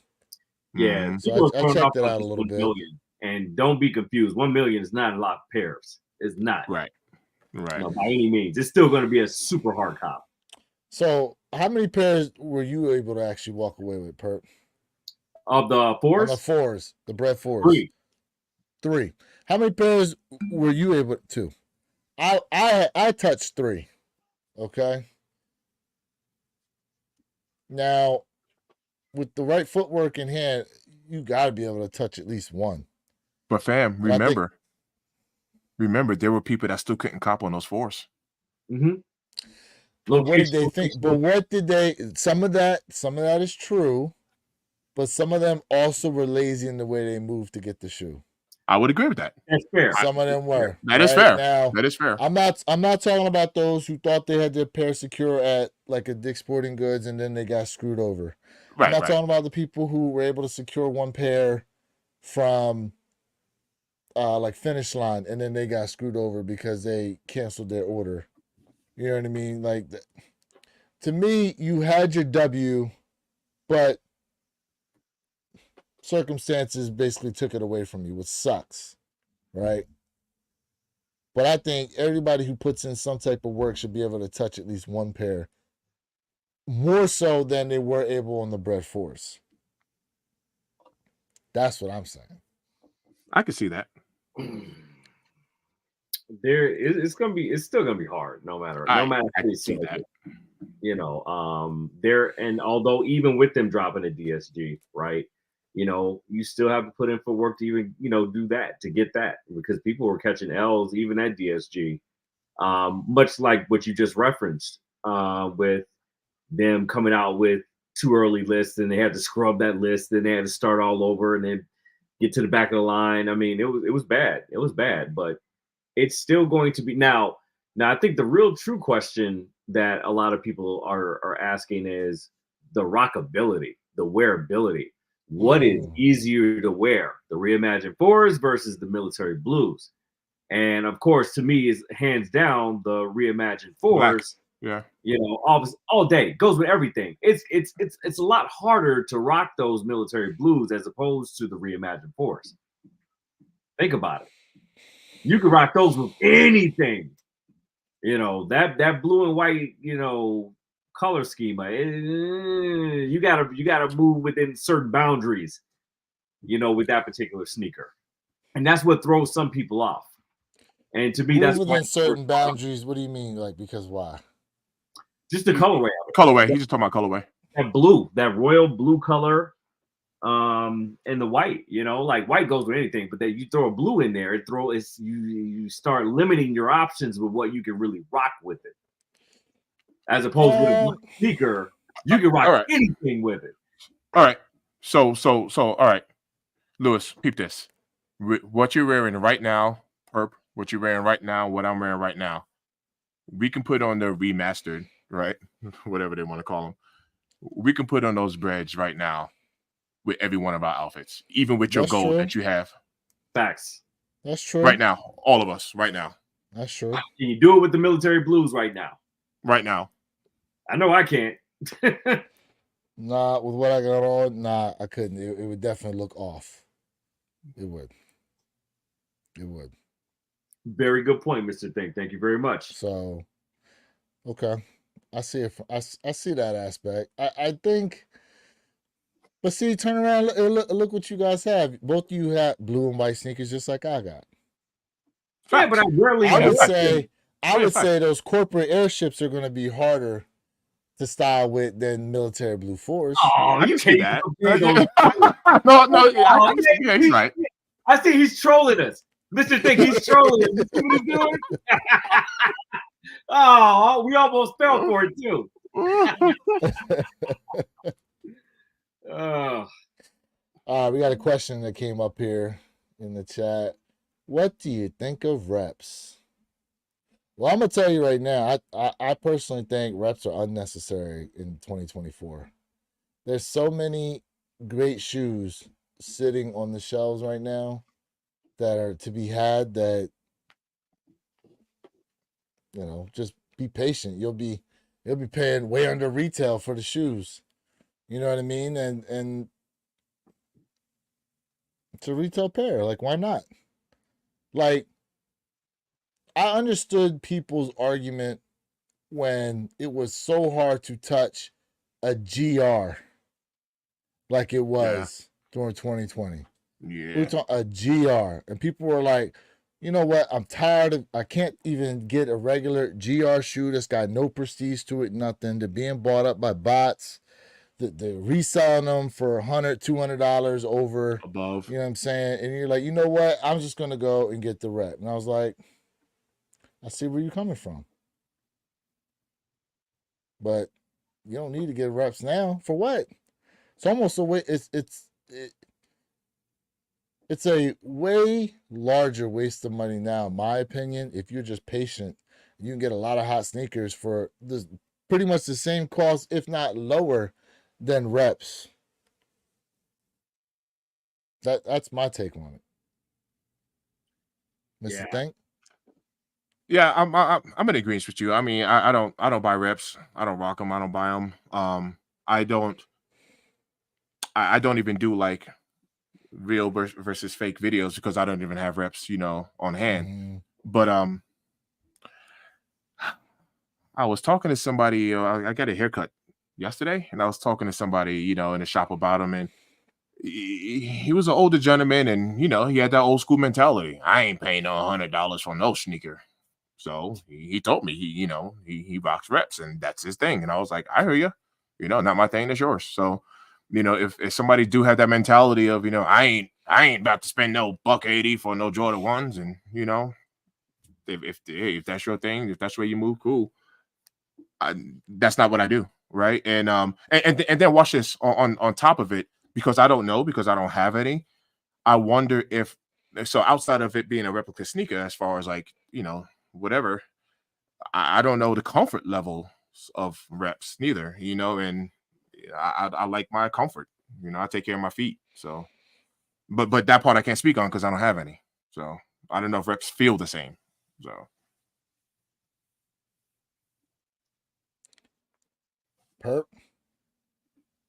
I mean, I feel like, hey, wear what you want to wear. Like, I'm never gonna knock someone for wearing reps. I mean, that's what you do. That's what you. I have a problem though, however, with people that will rock reps like they're the real thing. That's what I have a problem with. Well, like, okay, so hold on a second. when you So- when you wear your sneakers though, You gotta- what are you you gotta supposed have to a shirt. do? Wear a side and say, "Yeah, by the way, these shirts are fake." yo, he gotta have a shirt that says these are reps. Like, Yeah. like, just playing. Every time you step, fake, fake, fake, fake, fake, fake. hey, the bottoms light up like Skechers. No, but I mean, like you'll go like to different sneaker, festivals and things like that, and you'll see people like, wait a minute, this don't come out for another like 4 or 5 months. Like like how'd you get them? And then you look So and you look a little, see, and the stitching's off or the color's off, and then see you're like, here, okay, but hold on a second now. So now I'm gonna play devil's advocate because okay. Mr. Think just showed us a retail pair of shoes, and look how off they looked between the left and the right pair. Oh, very true, very true. Right, Very right, true. and then also another issue I believe we have in the sneaker community is the clout is also part of the legit check. I think that's also a huge problem. Is depending on your level of clout leads to how much scrutiny your sneakers are going to have as far as legit checking is concerned. I mean, nowadays reps are Yeah. made better than actual real Yeah. sneakers. So, but there are also different levels of reps as well. You have the cheap bottom feeder reps where the stitching's off, the color's off, the everything's panda off. buy. Yeah, the right. panda Right. buys. And then you have the mid level, then you have the high level. The high level is always going to be better. I mean, they're going to be flawless. What you got, Mr. Think? What you got, bro? This is at SneakerCon. I talked Okay. about this in the video, so There you I go. had to zoom in. I had to zoom in on it. It's So all right. You on the big screen. There we go. There we go. Can you see him? I see them. Those are the canaries. They're like Hobbit feet. My precious. Ah! My pressure. They were like this big on him, and I was like, so I was like, like, so, and I honestly couldn't tell. I didn't say nothing, but I saw him, and I was like, But see, I saw them a couple months ago. Someone had a pair, and it said Right. on the inside sample pair. right now, I do know someone who works at Nike, and he does get sample pairs. So that I understand. That I actually understand. Let me get back to this site here. So this guy here, he actually, he sells them early. He gets them There's a few early people and that do, sells them actually. early. Yeah, I mean, there's a right? few people who do. Right? He posts a lot of times on his site and sells a lot of these shoes early. Yep. You know what I'm saying? Like, there's somebody who I've purchased from who sells early as well. Real Have you quick. guys heard of Bird Kicks? hold on, BYRD? Yeah, real yeah. quick. Pablo Baca, yo, what's up, fellas? Appreciate the chat. What's going on with you, bro? What Thanks up, for Pablo? tapping in with us. Bob, what up? Thank you for tapping in.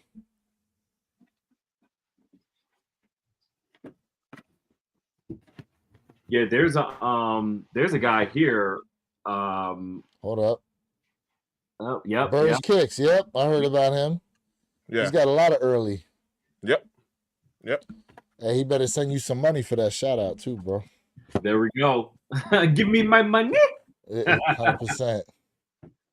I had my foamies, my great foam runners. These right here. I had these back in October. Okay. You know, Early. from a very reputable guy here, and actually, there's some very well-known YouTubers that he supplies with theirs as well for their early looks. So, you know, the guy's battle tested, tried and true. You know, all of his stuff is legit. But when I saw these, I was like, yeah, this is like right before Halloween. I got these from him. So, yeah. So I've gotten early pairs from like the one place I've gotten a couple consistently was Chicago Emporium. Yep. Gotten early pairs from them. I did get an early pair from Fine Line 1721, one of my Bred 4s. Probably won't do that again. Not because they weren't real, but that shipping was just horrible, huh? Terrible. Yeah. And people are on there saying, yeah, he's not the best when it comes to customer service. Right. And I was just like, all right. I wanted to add one thing on to what Perp had mentioned, right? Just talk about the reps really quick. I don't have a problem with you rocking anything. You know, if you got a fake Gucci bag or whatever belt, whatever, you know, whatever it is. That's you, do you, you know, rock what you like, all that good stuff. My only problem will be when it's time for you to sell it, if you try to pass it off as the real deal. That's literally my only, but outside of that, if for personal use and whatever, hey, do your thing. It's all good. It's all good. But the moment you try to pass it off and sell it, you know, as legit, that's when it becomes an issue for me personally. Now, Perp, you said that you hate when they try to wear them as real. No. I said pass them off like they're pass them off as real. Now, pass them off when they're trying to sell them, or when they got them on feet. No. I'm talking about strictly like at sneaker festivals, things like that. They're trying to flip them. They're trying to flip them and make an actual. So selling fakes. I mean, listen, that's a federal offense. Yeah. To sell counterfeit goods. You know, like although I don't know how they get away with it like they do up in New York City, bro. Are you talking about like Chinatown? Oh man, that's been going on since the beginning of time. Man. Listen, that's the beginning of time. For some of you out there that have never been to New York City, I'm not talking to you guys on the chat. I'm telling you now, below the street, there's places and they will take you below the street, and you will be in awe of the product that they have available down there to buy. Like, it is just, it's ridiculous. And a lot of New Yorkers buy from them. A lot, especially the women. The fake handbag market is way bigger than sneakers. Way bigger than sneakers. What was that movie, The House of Gucci? Was that was the movie, or was that a series? I believe it was a series, and there's a part in there, I think Al Pacino's in it, right? And there's a part in there where they are looking at a bunch of counterfeit bags. And the guy was explaining in there about how big of a market that actually is. You know what I'm saying? Like a lot, like some people, I mean, some of the characters were getting mad or something like that. But the one guy explained, he goes, what does it matter if your suburban housewife is walking around with the fake ones? Like, because I think in the show, and I got to go back and look and correct me if I'm wrong, because I think they were talking about somehow having some type of investment in that side of the business, even though it technically went against their own brand. So, you know, we as sneakerheads, we look at like fake sneakers. I mean, listen, look at the fake Rolexes. I was about to talk about that. Fake Rolexes. That's a huge market. Right. Oh yeah. Huge market out there. Let me add on to the East Coast. Go ahead, bro. Take the floor. Quick. When it comes to New York in particular, remember it's a very high tourist attraction as well. Very high tourist attraction. So you have some people that legitimately don't know that it's a fake. Like in their mind, when someone comes up to you And New Yorkers are fast talkers, man. They're gonna talk real fast. What do you guys? I mean, I got tickets to the Knicks game. I got Broadway shows. We got Nets tickets. Baseball, Yankees. What do you want? What do you like? Tennis? And you're like, oh yeah, let me get 2 tennis tickets and let me. Yeah, those tickets aren't gonna work when you go to the event, bro. Right? So, but people don't know that. You know what I mean? When someone opens up their jacket and they got Rolexes, talking about I got $300 Rolexes. Bro, remember those old pictures you see people open up their trench coat and they just got like, stuff in you know, they what you got, man? I got knives, I got cell phones, you know what I mean? I got iPhones. Flashback. 100%. You know, and it's kind of like, it's like, come on, man. All right, how about this, man? I don't mind having something for the time. Let me get that $20 Rolex. But you know, for you to turn around and be like, man, you're not gonna believe it, man. I got this Rolex for $350 and it's a $3,500 watch. Okay, all right, buddy. You know, like it's not a real Rolex, man. They're like, it's not. It's like,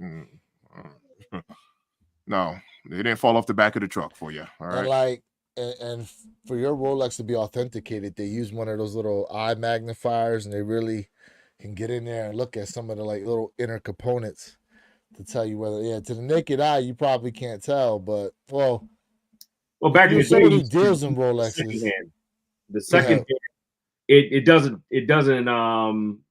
tick. It just goes around in a one big. Oh, really? The fakes, they tick. Mm-hmm.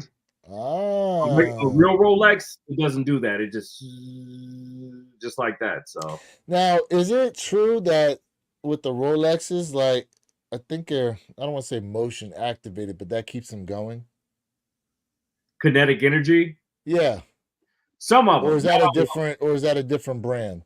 No, there's some, but then the majority of them are battery run though. Okay. Yeah, I used to have a Citizen watch, and it had that kinetic deal, you know, to it. Yeah, gotcha. The little Geiger in the inside of it on the back. Mm-hmm. Where you shake your wrist like the movement. Yep, the movement charges. Yeah. Yep. Yeah. So real quick before we go ahead and close out, I wanted to ask you guys, with I believe 2025 is the 40-year anniversary of the Jordan 1. Mm-hmm. Will Nike actually be smart and capture the moment, or you think they're going to drop the ball? Hopefully they give us a Travis Scott. Did you too? Hey, full circle, baby. Full circle. Full circle, right? I would hope so. I would hope they would really, you know what I would love for them to capstone? I would love for them to capstone these right here, the lost and found story that they started so eloquently with. I would love for them to end it in a clock strikes midnight type of fashion to capstone. So restock. No, not a restock, but I'm just saying with whatever they're planning. Like I would love for it to be a story that ties into the lost and found that brings us back to a full circle moment. You know, that's what I'm looking for. I'm looking for you to take that same level of layering and storytelling that you started with these are Chicago ones. My lost and founds are up there, but just for visual sake. And just bring it back home. Bring us back home now. You started us out so well, and it's been bumpy and choppy along the way. I don't think there's no argument about that. But now bring us back home now. Capstone us off, send us off properly now. You know, whatever that may be, I have no clue. But I would prefer to have that same layered level of storytelling behind it, whatever it would be. Now, what was the day that Jordan 1 actually debuted? Was it 86? No, 87. So let me see here. November 17th, 19. So the Air Jordan 1 was first produced for Michael Jordan on November 17th, 1984. 84. Okay. Yes. And released to the public on April 1st, 1985. 85. And guess what the retail was on? That was the year we won the Super Bowl. Guess what the retail was on that? 125. Divide that by 2. 80. Oh! I love it. I love it. Was it 60? $64.99, bro. That's a beautiful thing. $64.99. Richard, just imagine back in that day, you're like, I ain't spending no $64 on no sneaker. A lot of money. Listen, Right. If a Jordan sneaker costs $64 today, they call that thing a super brick. What matter of fact, I think gas was almost 64, 67 cents a gallon back in 1985. There's a Die Hard. Remember the original Die Hard movie, the first Die Hard movie? Yes. Yes. There's a scene where they're at a BP, a British Petroleum, and you look up and you see gas was like 87 cents. Man, could you imagine? Yeah. Wow. Crazy. Could you imagine? Yeah. Yeah. Oh yeah. Well, listen, from my perspective, I hope that they do something smart. I hope that they do, because I feel like a lot of times Jordan Brand has the opportunity to do something and they just don't do it. Like, I believe it was it last year or the year before was like the anniversary of the Jordan 7. Like it was supposed to be a milestone year for the Jordan 7, and we didn't really get much of anything. They usually don't celebrate the silhouettes like that a lot of times. And I don't understand why they kind of glaze over their own milestones. Not living up to that motto above my head, huh? Not just doing it, huh? Just do it, right? Just do it. Just do it. Right. Give us what we want. Give us what we've been asking for. Yeah, I think with what we're seeing right now, flu game 12s, metallic 5s. I mean, it looks like they're just going into their OG bag again for 2025, which is crazy now. It's April, and we're already seeing what's coming out next year. So just imagine what leaks we're going to get in October, November, December. Which I think it kind of taints it, doesn't it, a little bit? Doesn't kind of taint the surprise to have all this stuff? Prime the pump. Let's go. I like that. But you still haven't even got, like, come October, we're getting into the holidays, and that's when we're going to start seeing the reimagined Black Toes. That's when we're going to see the Black Cement 3s. That's when we're going to start seeing Fear 4s. You know, they're going to start dropping a lot of bangers in that time. And so you got those bangers dropping, and then it's like, oh, but look what 2025 is doing. Look at 2025. It's like, you know, you kind of got the girl in front of you, but then you keep looking around to, yeah, but I see that one over there too, right? Like, that's what it kind of seems like. I think it's not like Nike's opening up their kimono and showing us the whole lineup for 25, right? I think in order to gain interest and get momentum in the market to stimulate spending and spending habits and spending trends, you have to begin dropping little Easter eggs early on in the previous year in order for people to then start putting in their mind, okay, I know XYZ is coming out so far, so I got to start, putting a little bread aside right now and just kind of. But it's April. but you have to keep in mind, 4 months into the new year. We're 4 months into the new year in a very weak economy where people don't have the money that they had 4 years ago.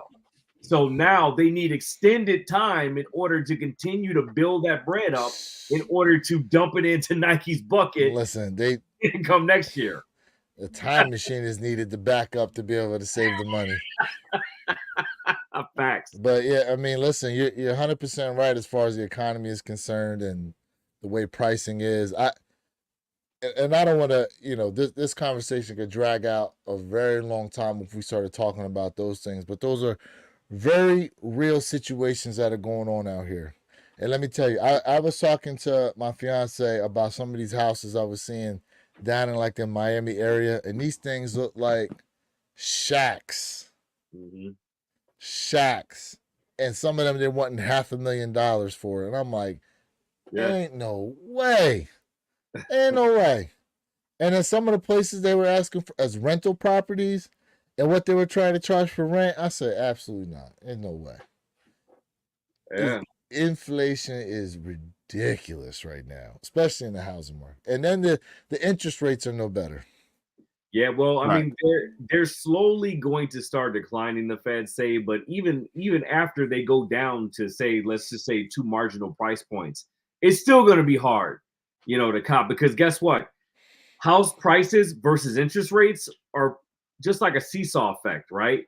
If interest rates are high, house prices are going to go down. If house prices are higher, interest rates go down to offset. There always has to be an offset. So right now we're looking at stupid interest rates. We're talking about the average interest rate on the low end is what, 6%, 6.5. That's a I lot. thought it was like 7. Now on the low end, That's what I'm saying. On the Yeah, low that's a end, lot. I thought it was like close to 7. 7's more toward median. You know, Okay. I'm hearing about interest rates that are going up there as much as 9%. Shoot. Which is crazy. Imagine that. Nuts. Have to start Absolutely stripping. nuts. Have to start what? Have to start stripping again. Again. Wait, hold on. You stopped? No, hey, you know the economy, PPP. Hey, you gotta get Jay to start teaching you that lip trouble. I know, Right. I know. I was like, Right. okay. You're right. He's got to teach all of us. Teach all of us. Quick question. Did you guys touch the Tyson fight? Did you guys touch that? Oh, thank you for bringing that up. Glad you brought that up. Because when is that fight? June, right? Because I knew we had some time to talk about it, but past 2 weeks I kept forgetting about that damn thing. Yeah, Tyson versus July 20th. Mike Tyson. First off, bro, some of the video I seen of my man Mike training. Versus Jake Paul. There we go. Hands down. Come on. We all really know what it really is with that.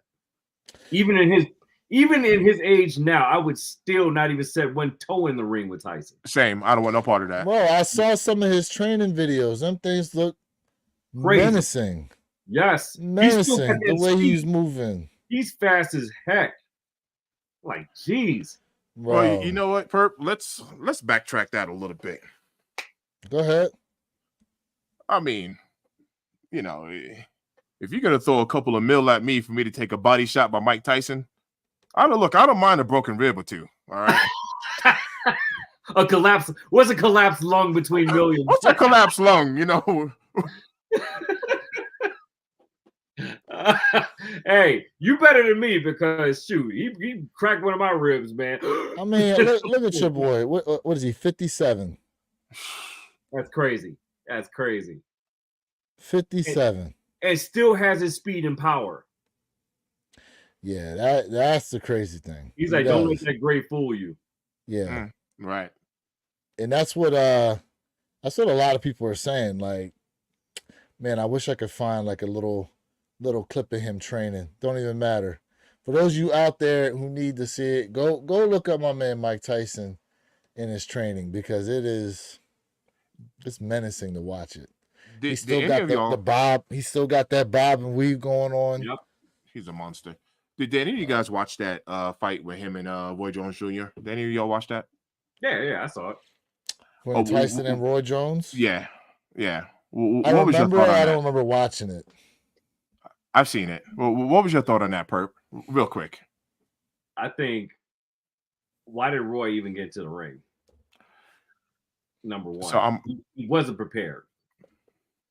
He was not prepared, and his training regimen leading up to it was not what it usually was, which I don't understand why he did not take that fight as seriously as he should have. Because they thought it was going to be an exhibition fight. And that's where I'm going with it. And Roy Jones is like, look, we're going to put on a show for the people. We're going to get out there, you know what I mean? You know, behind the back. Yeah. So he put on a show, and then Mike Tyson was like, I'm here to fight. Yeah. He don't have no other mode. Yeah. He don't have a chill. Mike ain't got no chill. So I'm wondering, like, watch this. Shout out to Jake Paul because I've had this discussion with one of my friends.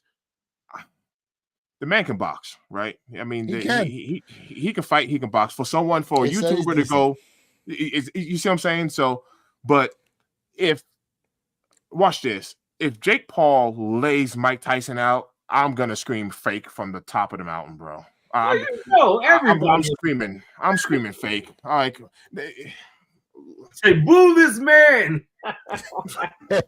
I don't see. Imagine if he stretches Mike Tyson like how he did Nate Robinson, bro. Oh my God! But see, here's Just imagine that for a here's the second. difference, though. Look who you just named, Nate Robinson, basketball player.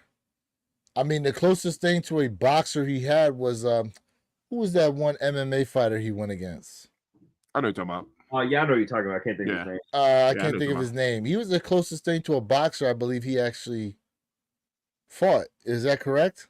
No, that's facts. He hasn't fought a pure boxer yet. Not to mention the caliber of Mike Tyson, for God's sake. I feel like you got to crawl before you can walk. He just went from being born to running. Like the confidence that he's displaying right now is exuding his skill level when it comes to that versus Tyson. Correct. And you saw what Mike said. He feels like he did an interview with Joe Rogan when he started training again, and like the intensity in his eyes was just like, yeah. Joe Rogan said he had to get a wider table because he thought he was going to come across the table after him. And Joe Rogan can fight. Correct, he can. And I really hope that's not just publicity and fight hype. I really I'm telling you, if I see Mike going there and get handled, I'm going to question all of it. I'm going to question that whole thing because I'm going to question all of it. Right? Don't get me wrong, dude. We're talking about fighting. There's no doubt about it. Perp, Lewis, all of us. Any one of us can catch anyone on the chin the right way and tag them. It's possible. It's a fight. How many rounds is it? It's only 8 rounds? 7, 8 rounds? Yeah, I know it's supposed to be a short fight. Yeah, it's not it's not 12, nowhere near 12. I want to say it's half that for X. Yeah, I don't think if they tried to go to 12, he would get Mike on a pure fact of stamina. At this particular point, I honestly think if they had a don't punch in the face clause, Mike would go out there and give him body shots and tear his body apart. Absolutely. I mean, don't even got a punch in the face. But to me, I think that would actually play into Jake Paul's favor because you're handicapping Mike. Oh, because of no, of course, you're handicapping him. Of course, you're handicapping Mike from being able to display the listen, to take a punch to the face from Mike Tyson. A body shot's one thing. Talk about that body bag, Perp. But a face shot. Go ahead. You got to think about it, right? Tyson, he's not your typical boxer, right? I mean, that goes without saying, of course. He has fought taller boxers time and time and time again, and he's always displayed the same strategy. Mike gets in tight. He does not allow room for separation, and he eats you apart. He tears the ribs up. He gets you with those body shots. Man, he'll make you lose win just with those body shots. And if he can't get you with those body shots, what's he gonna do, Mr. Think? He's gonna hit you with that uppercut, that type uppercut, and he's gonna slack your jaw back. But if he can't hit in the face, then what are they gonna do? So they're gonna break him apart. It's going straight to body shots. You can't compare Mike Tyson's strength with that of Jake Paul. Like this, it's incomparable. But we're not talking about strength. We're talking about if they put a handicap on how they can fight. Right. But if that happens, is if you can only have body shots, strength and power are going to be key in that fight. Period.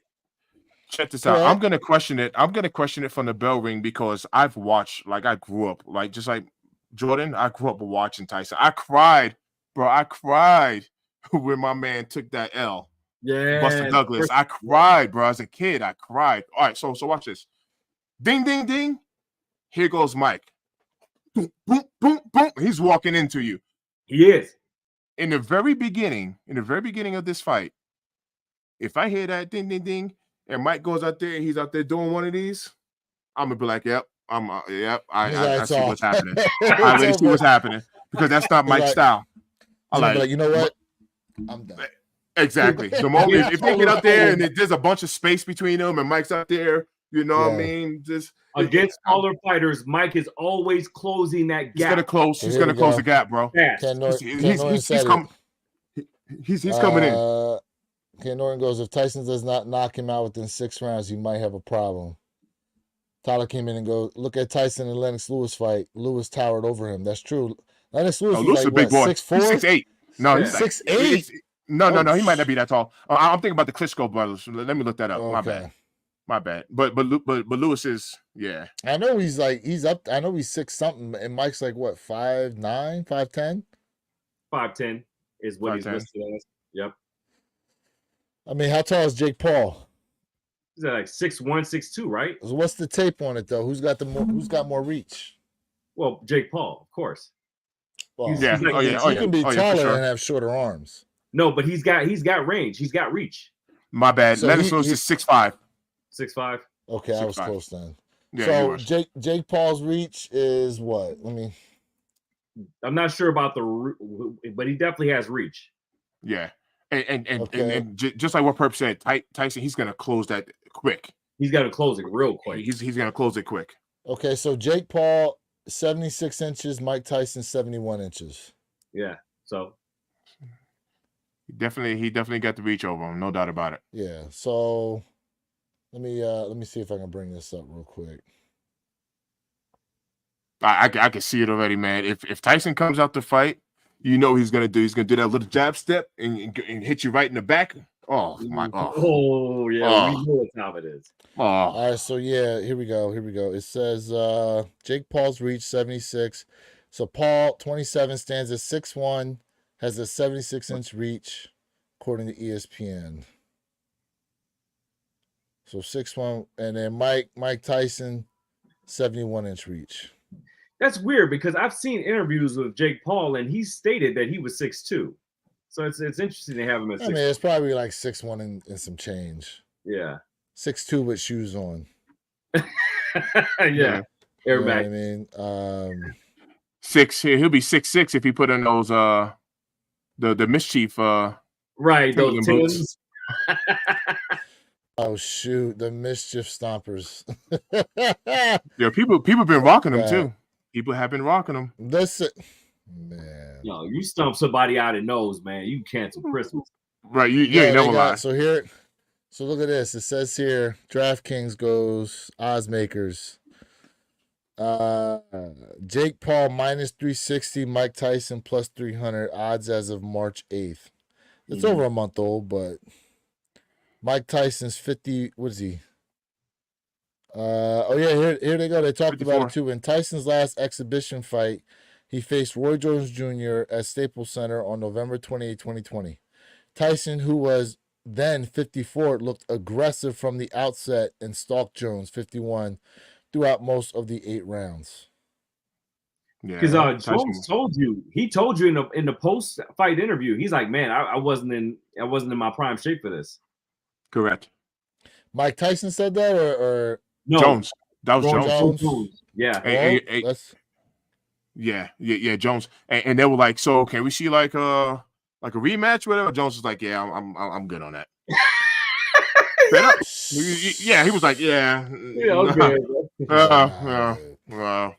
He's like, nah. I came on out here to put on a show for the people. Mike came out here to hurt me. I'm good. Yeah. Hey, Mike came out here to fight.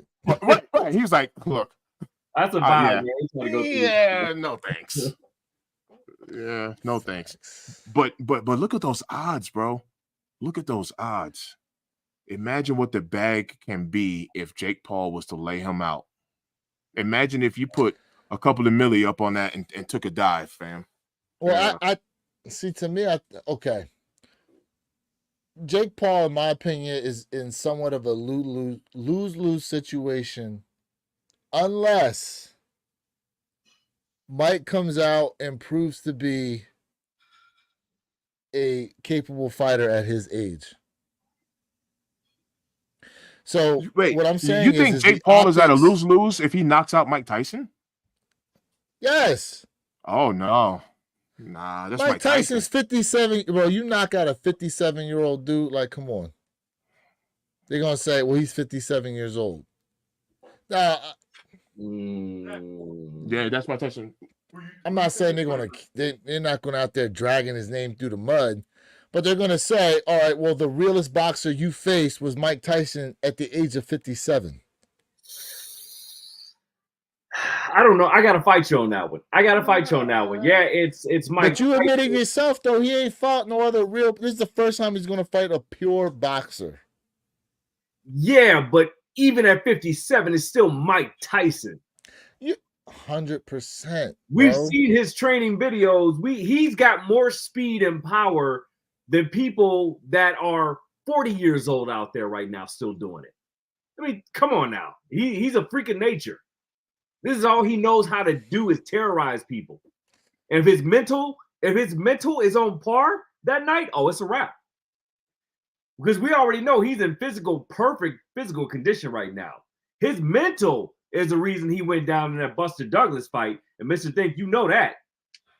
That's the main reason he went down. His mental is on par with his body. Oh, please. I'll put him up against anybody almost. Yo, hey, yo, let me speak on that real quick because I know there was some other issues with Mike. He wasn't really training too well. He's little.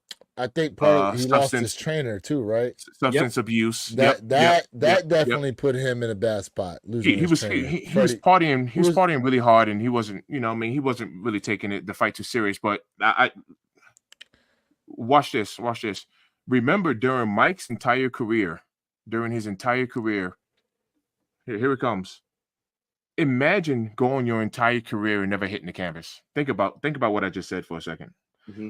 The whole time, Customato, you have this guy who's teaching you how to fight, and you've never been taught how to get up off the mat because you've never been there. Think about that for a second.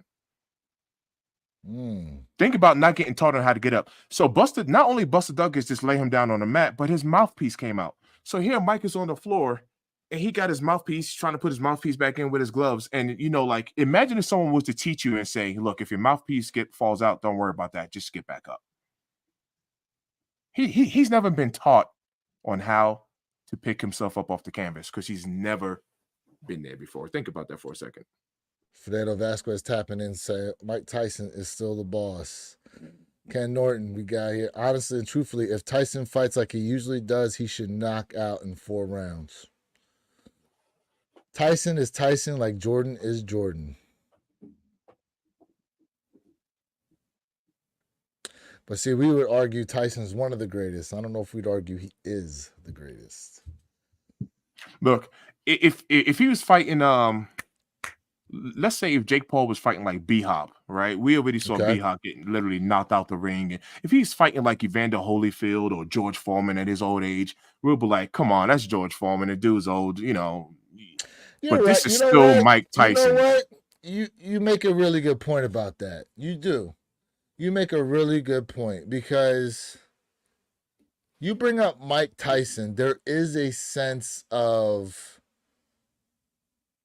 fear that you think about when you hear his name. There is a sense of fear when you think about Mike Tyson. You don't really think about that when you hear like Evander Holyfield, Buster Douglas.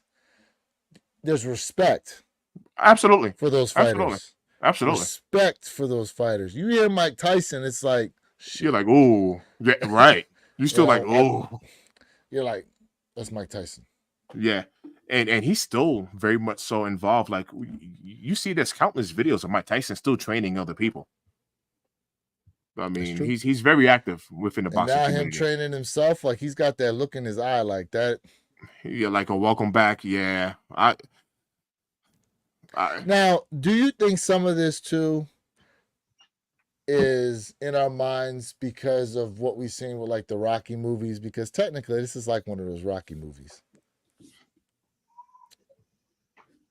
There was one where Rocky Balboa came out of retirement to fight I forget the actual I see his face and I can't remember his name. Talking about Tommy Gunn?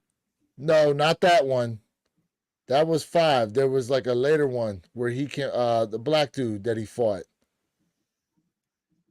I know you're talking about. Man. I see his face. I see his face and I can't think of him.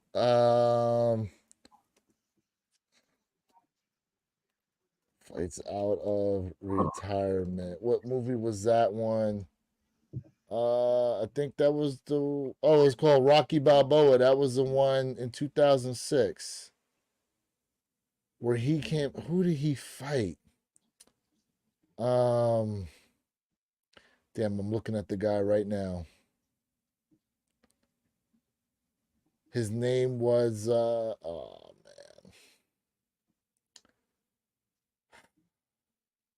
Somebody in the comments knows. You say you're looking at him? Can you share the screen? You see the face? Yeah, I'm about to share the screen right now. Let me see here. Oh wait, it's not sharing? Hold up, my bad. No, not yet.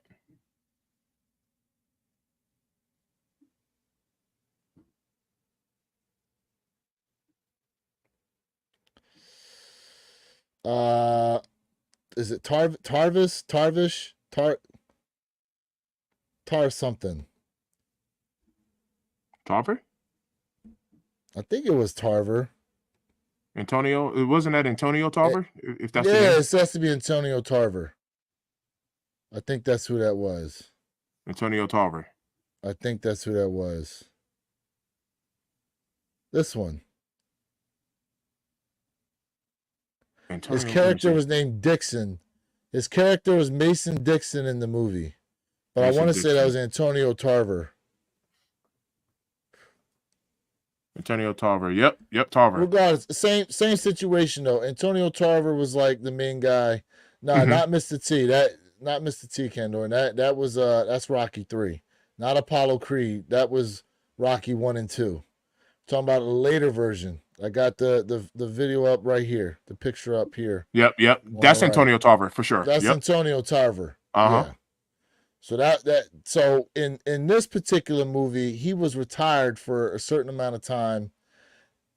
And that's what it was. So ESPN was using like these analytics to make these virtual fights. And it showed in there that I think it showed in there that Rocky Balboa would have beaten him.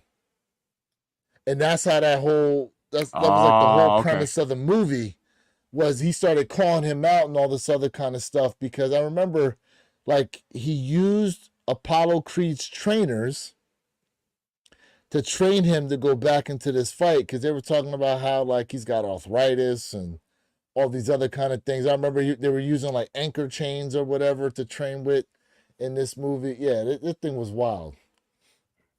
That was wild, that one. But yeah, he came out of retirement to fight, and it showed. I think in the movie it ended up as a draw, basically. But you know, it wasn't about him winning. It was just about him gaining the respect of still being able to fight, even though he hadn't fought in so long. Right. So, but this one here, look, I want to see Mike win. I don't care. I want to see Mike win. Hey, Perp, I think your mic's muted. Oh, sorry about that. Yeah, I think we all do. We all want to see him win. I want to see Mike win, and I want to see him not be held back. Let him go. You want to know what? I will come out and say this. I will have a greater respect for Jake Paul if Mike let loose and cannot handle Jake Paul. I would have a deeper respect for him. Sure enough, I'd be like, you know what? I'm giving the man his props. The man can fight. And I'm not talking about even if he lays Mike out. I'm just talking about if he can get in the ring and we see Mike Tyson doing his thing and Jake Paul is eating these shots or whatever the case is, I'd be like, salute to Jake for stepping in that ring and handling this. I salute him now for even setting this up. Absolutely, 100%. Because we know there's a purse, right? There's a heavy purse, attached to this. A heavy purse. The social media purse alone is going to be wild. Yeah. Absolutely. Let alone what they're getting paid to actually do this fight. Right. But if they get in there and really fight, I will be very impressed. If they get in there and allow them to actually fight, I would be very impressed. Listen, me too. I'd be impressed too. Right. Regardless of the outcome, I will be impressed. Yeah. That would be dope. That would be dope. Because if you go in there and you see like why is he like pulling his punch back from hitting him in the face and all, I'm like, oh, this thing's rigged. Well, you know what? We just talked about it. What we say? July, where we at? July, was it July 20th? What's the date? Yeah, I think you said July 20th or something. Let's do this, fellas. Pay-per-view is gonna be off the chain. Is it pay-per-view? It's Netflix, right? I thought it was Netflix. I thought it's on Netflix. I thought. Oh, it's definitely about to be a mega payday.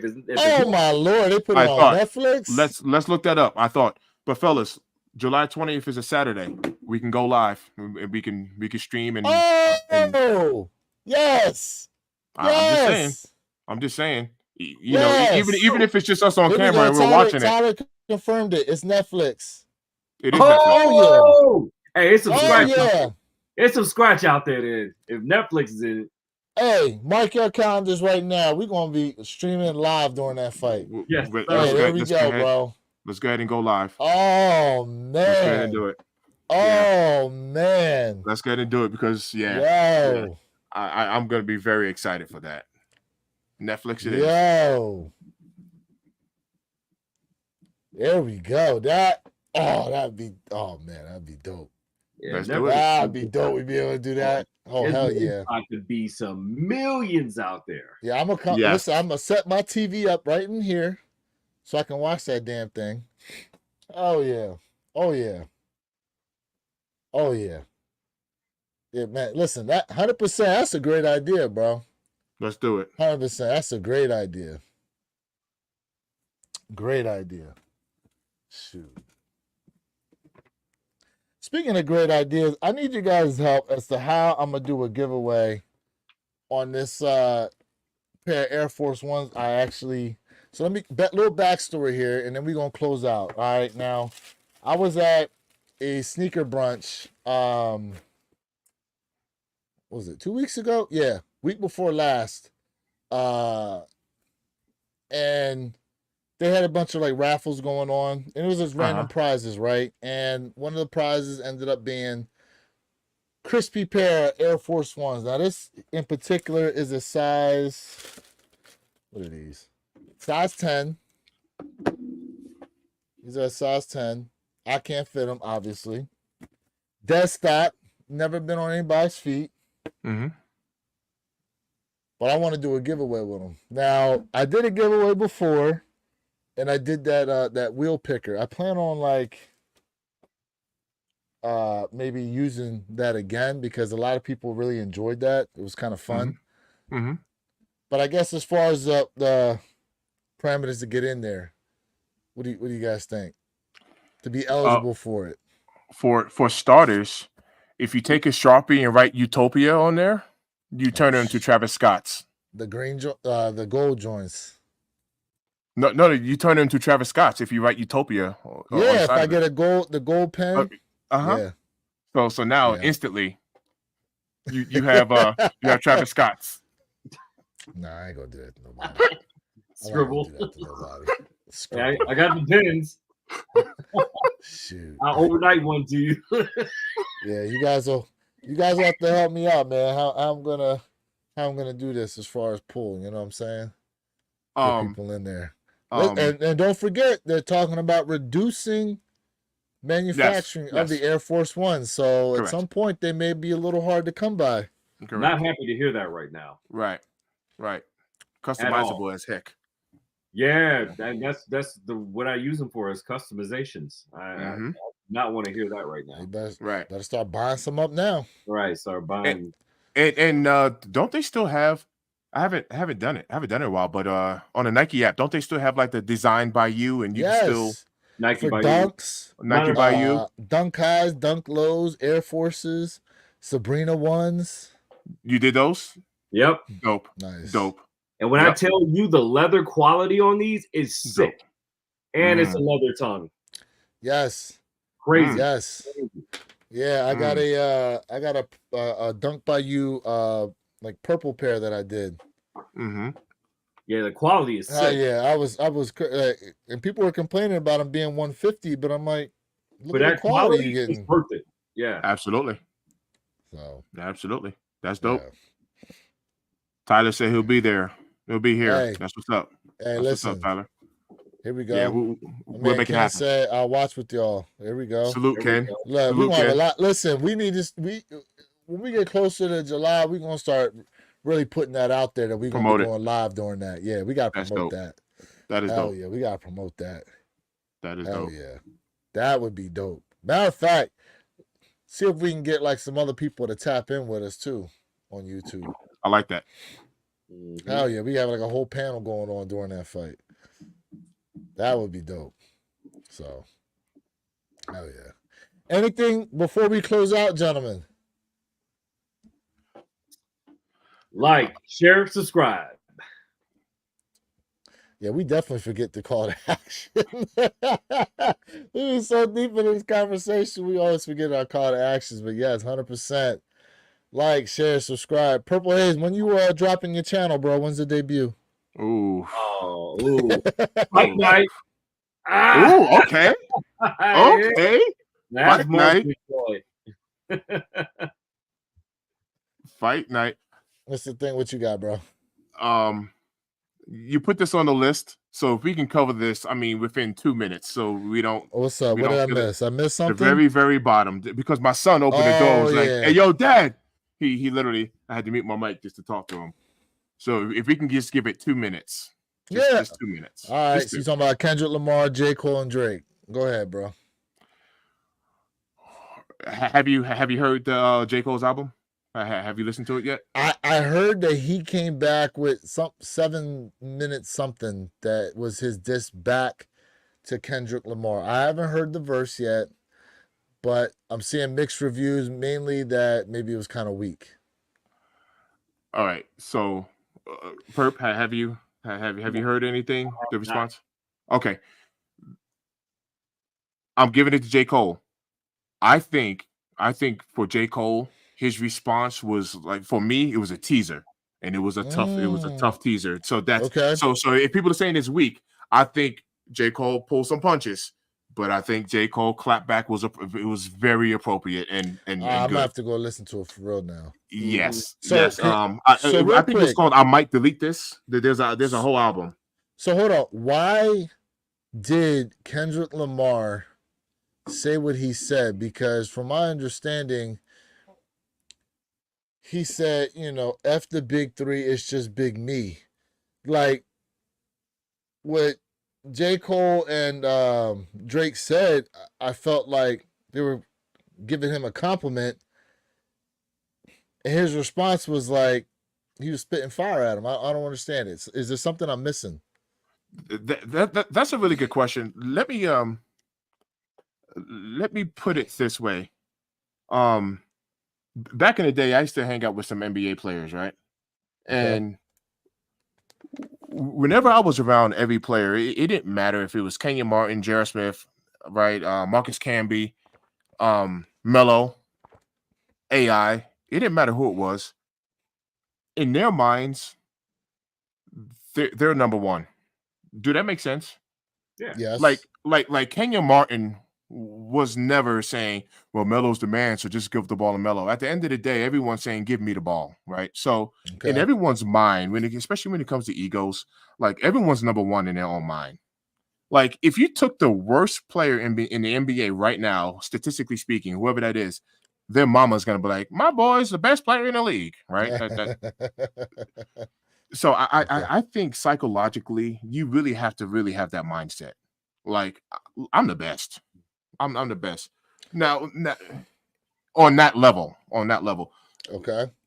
I don't really foresee, like, honestly, I don't really foresee Drake or any one of these people who's at the top going to be like, well, J. Cole's better than I am. I people will not say that. They're not going to admit that. So it's almost like you have a job to do, right? Like I'm the best at in my craft and in my field. They got a job to do. Okay. I don't know. I feel like sometimes there are certain swim lanes that you have to kind of go into, even as a rapper, right? Like, for example, like there are different tiers of rappers, right? You have, the tier of J. Cole, you have the tier of Kendrick Lamar, and the tier of Drake. 3 completely different styles, right? But one thing that none of the 3 are what Eminem is, and that's a battle-hardened battle rapper, right? Like he does this. Like he has eaten battle rappers are made from a completely different type of material than the rest of these other rappers. I mean, they're meant for stamina. They're meant to take damage, but they're meant to give it back 3 times fold. Drake is he's over his head with this. To put him in the likes of a J. Cole or Kendrick Lamar being just an incredible lyricist. J. Cole, well, I mean, J. Cole goes without saying. Like, most of Drake's, best hits have been ghostwritten. Like, he didn't even write his own stuff. That's in the comments, actually. Your average sneaker guy said Drake might want to sit this one out. Right. Yo, See, Keith, what up, bro? Hold on, real quick. Let me run through. Big Keith 41 goes. What up? What's going on with you, Big Keith? You know who Keith is? That's Mr. Rub Your Nipples. You know who that is. What? You know who Big Keith is. That's my guy right there. Yeah. Secret guy, Team Cole. A couple weeks ago, you told us about Drake might want to sit this one out. What else we got here? Every secret guy goes. I'm not like that for real, dude. Went after boy band groups and he ain't really battled with nobody. Oh, you got to do your history on that one. Look him up. Your average sneaker. Yeah. Look up who he's gone up against and who he's eaten, and then come back and then we'll talk about it next week. Now, Kanye said he ate all 3 of them. But did you hear? Kanye, you heard that comment? Yeah, he said Kanye, he ate all 3 because they asked Kanye about it. Of course, but you remember what I told you? Like he's supposed to say that. Like he is. He's supposed to say that. And if they ask Nas is gonna say the same thing. And if you ask Jay-Z, he's gonna or whoever. They're supposed to. Rakim. Who did y'all think was the winner, that Nas and Jay-Z? Yo, I'm biased. I'm biased on that, man. Come on, man. I'm from Queens, bro. Come on. I love because you got to go for Nas, man. Come on, yeah. But Queens cat. See, look, I thought Nas's Ether was just it's unparalleled when you listen to it. It's unparalleled. When you listen to it, it's like it's got so much vitriol. Like he was on one that day. In the hey, studio. chat. Oh yeah. Who do y'all say, chat? Nas or Jay-Z? I'm curious. Nas or Jay-Z? Let me see what chat say. Look, if you go hits, it's Jay-Z. But if you go lyrics wise, I mean, listen, Jay-Z got lyrics, but Nas beat him. Nas beat him. Especially if you go back to the nasty Nas era. Oh, you can't. Oh, your average. Yo, he said J1 overall. Oh, nah, I'm Team Nas on that one. I'm Team Nas. But see, Jay dropped 2 songs. He dropped the initial diss, then Ether came out, then he had a response to Ether. But Nas didn't come back with anything else because it was just like Ether was just so. That was it. Yeah, that was all he needed. Yeah. Have you guys? I hope you didn't miss this. Nas, check out a song by Nas. It's called "The Last Real N-Word Alive." Have y'all heard of that song? No. Oh, I'll send it. I'll send it into the group, and that's a clap back at Jay. But maybe it got past y'all. Check that out. I'll send it in the Jay group. dropped 2. That's why he won. I don't know if volume means you win, but I guess if you look at it from the standpoint of Nas had no comeback after the second diss, then okay. Whenever you'll get a second, check that out. I'm gonna rock my Italian camo Kobe Small. Hey yo, that's the pair. Hey yo, Keith, is that a sample? I'm curious. And plus, I'm a Nas fan, QB all day, but Jay never fell off. Yeah. Yeah, I mean, if you want to talk about longevity, yeah. Yeah. Oh yeah. Yeah. Jay never fell off. Specifically talking about that Ether versus what was the song Hove dropped anyway? What was that song? What was what was the Nas diss song? The Takeover, right? Takeover. There we go. Takeover. You're so lame. Yes. Yes. Takeover. Yeah. Yes, it is D. All right, so he got a sample pair. Big Keith. Okay. That's dope. Nice. Dope. Dope. Say they're gonna rock them tomorrow. That's what's up. Oh yeah.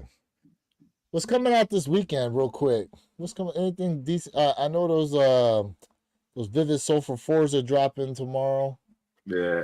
No What's extension. your thoughts on them, Lewis? I know you said you want. Obviously, they don't have extended sizing. Wifey don't want them, right? Nah, she don't want them. She don't want them. Yeah. You said that. She in your don't video. want them. I mean, they look like Fire Red 4s, but like color blocking. Yeah. I think they'll have some slow growth. You know what I mean? They'll have slow growth out there. It's a Jordan 4. It's Fire Red style color blocking. Yeah.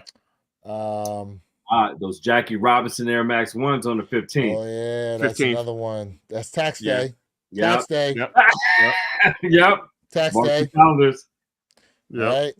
Now, Jackie Robinson Day is I want to say the 26th. It's gonna be some big resale behind these Air Maxes up Oh, the Air Max 1, yeah, they look good. They look good. We probably should. We could get into those actually next Friday when we come back, because that will be 3 days then before the drop. So, anything else before we close out though? My man Tyler goes sale 5 next Saturday. Yeah, that's true too. Those are dropping. Yeah, Did y'all catch the Wear Testers video on them? No, but I have those on deck to watch though. Yeah, Same. he wasn't a fan of the material they put on there, but to me they look like the UNC5 material, which, but I don't know. I don't know what we got here. Kobe 8 Venice Waiting on Beach. Kobe 8 Venice Jay Beaches. Jay was talking about those. I'm with you on that. Yep. Now they dropped the. Wait, is that all the 15th? Let's see. No, it is not. They are Hold not. on. There's 3 different Kobe's dropping on the same day. Same day. Same day. It's not loaded up on sneakers. Let me see here. Let's go to the Book One Havens. Any of y'all looking into those? No. Them things are trizash. Ain't nobody interested in those the aluminum foil ones, right? Okay, though. What about the aluminum foil ones? 10-man joints. The 10-man. Yeah, they ate those up. So these are the books. So real quick, these are the book one, the hikes. These are the ones with the snakeskin to them. Snakeskin.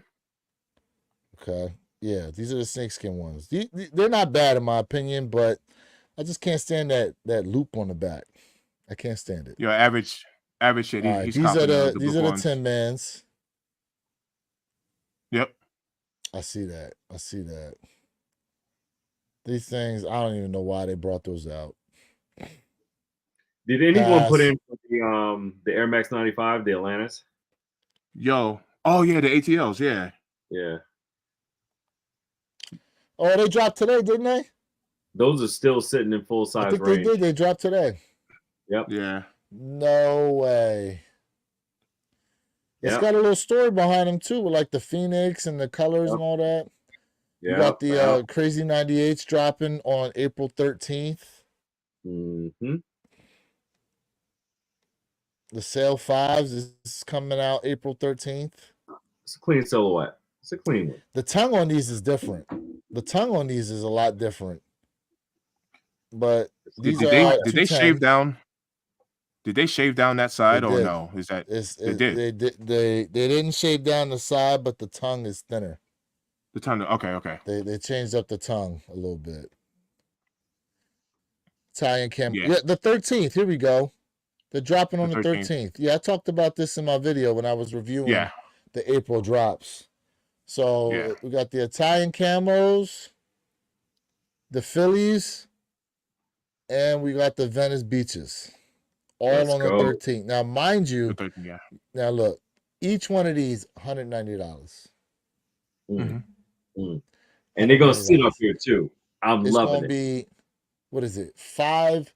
If you're able to hit all 3 No tax. That's $570. Woo, sheesh. Tax day right around the corner. $570. Yep. Out the door. Plus you got the sale 5s dropping. That's $210. Like, listen, if you can't hit on any of the Nike Kobe's, take your behind on over to Confirmed app, and here you go. Crazy 98s. Consolation. Those are Kobe's. Those are Kobe's. Oh Lord. They can't Yeah, call them Kobe's you're right, though. anymore. You're right. Can't call them Kobe's You're right. anymore. Uh-oh. We might have Sale a little 5s are battle here. trash. Sale 5s are trash. Sale 5s are trash. Ooh. He did Those is fighting words for some. it. For some. What else Yo, we got here? those Go ahead. those book ones. Those book ones. I zoomed in on the picture there. What material? Do you guys know what? Keith said he got them actually. The black Big Keith ones said he got 'em. or the which ones? The black ones or the snake The Haven. skins? Yeah. No, the book ones, the black ones, the Haven. These are the Havens. Big Keith said that. Yeah. So that It's material. a new buck. No, like right on top there, like the eyelets. It's like a hairy. I'm zooming in on it, but it's some sort of hairy material there. Okay. Hey Keith, he said he got him. He said I love the Havens. I bought them yesterday. Yo, Keith, tell me what material is that right around the eyelets there and the little ankle collar.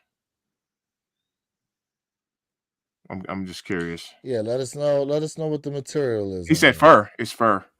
Okay. Oh, okay. Yeah, I had to zoom in. Well, on that it makes sense because these are designed after his dog, the King Corso. Okay. Got it. Yeah. That's the we story. discussed that on a video on one of our That's the lives. story. We discussed I that on must one have of our forgot. lives. Yeah. All good. The aluminum Oh, good. foils. Them The shits trash is fives. Yo, the camos is the ones that I want. I'll take those right there. I'll take the camo. Yeah, Italian camos I think are the best. Yeah, Here we go. Jackie Robs, I'll April take those. 15th. I'll take those. Yep. Yes. Retail $150. Yeah. I like the way they did these. I'm not gonna lie. These to me are better than the Air Force One Jackie Robinsons that dropped. Does anyone have the Dunks or the Air Force Ones? I think these are better than the Dunks too. Yeah, Jay has the Dunks. He got the He Dunks. doesn't Yeah. have the Air Forces. Mm-hmm. I think these are better than the Dunks, and I'm not an Air Max 1 fan. I'm a huge Air Max 1 fan, and the quality on those Dunks, because I've had them in hand, are just unparalleled. I just never had a Dunk in my hand with that leather quality, that suppleness to it. I get it, but they were dropping them things at Ross. With the Jackie Robinson Dunks was at Ross. But look at the resale on. Doesn't matter. They were at Kmart. Look at the resale. Ross. Resale through the roof. I mean, it's almost a $500. No box. Yeah. No box. Those are definitely going to the collection for sure. Real quick, couple comments. Wait, are those Big Bubble real quick? You know, I had the video on them for 2 weeks on Facebook. Yeah, I'm guilty. Really? Let me see here. Those got to be Big Bubble. Lena tapping in, going, I love these. Perfect with jeans. Hey, she knows her stuff. There we go. Jackie, I agree. Jackie Robinson better than the Dunks. Oh, yeah, I'm telling you, man. These Air Max ones, I'm telling you, the Air Max ones look better than the Dunks. And I love the way the Dunks look. But see, wait. We're talking about two different things, though. You're talking about aesthetics. I'm talking about material quality. Two different things. I'm going materials on these. I can't talk about that because I haven't held them in hand. Okay. Well, visually. Well, again, you're going back to aesthetics. You're right. But when you're talking about quality of leather, is that not aesthetics? No.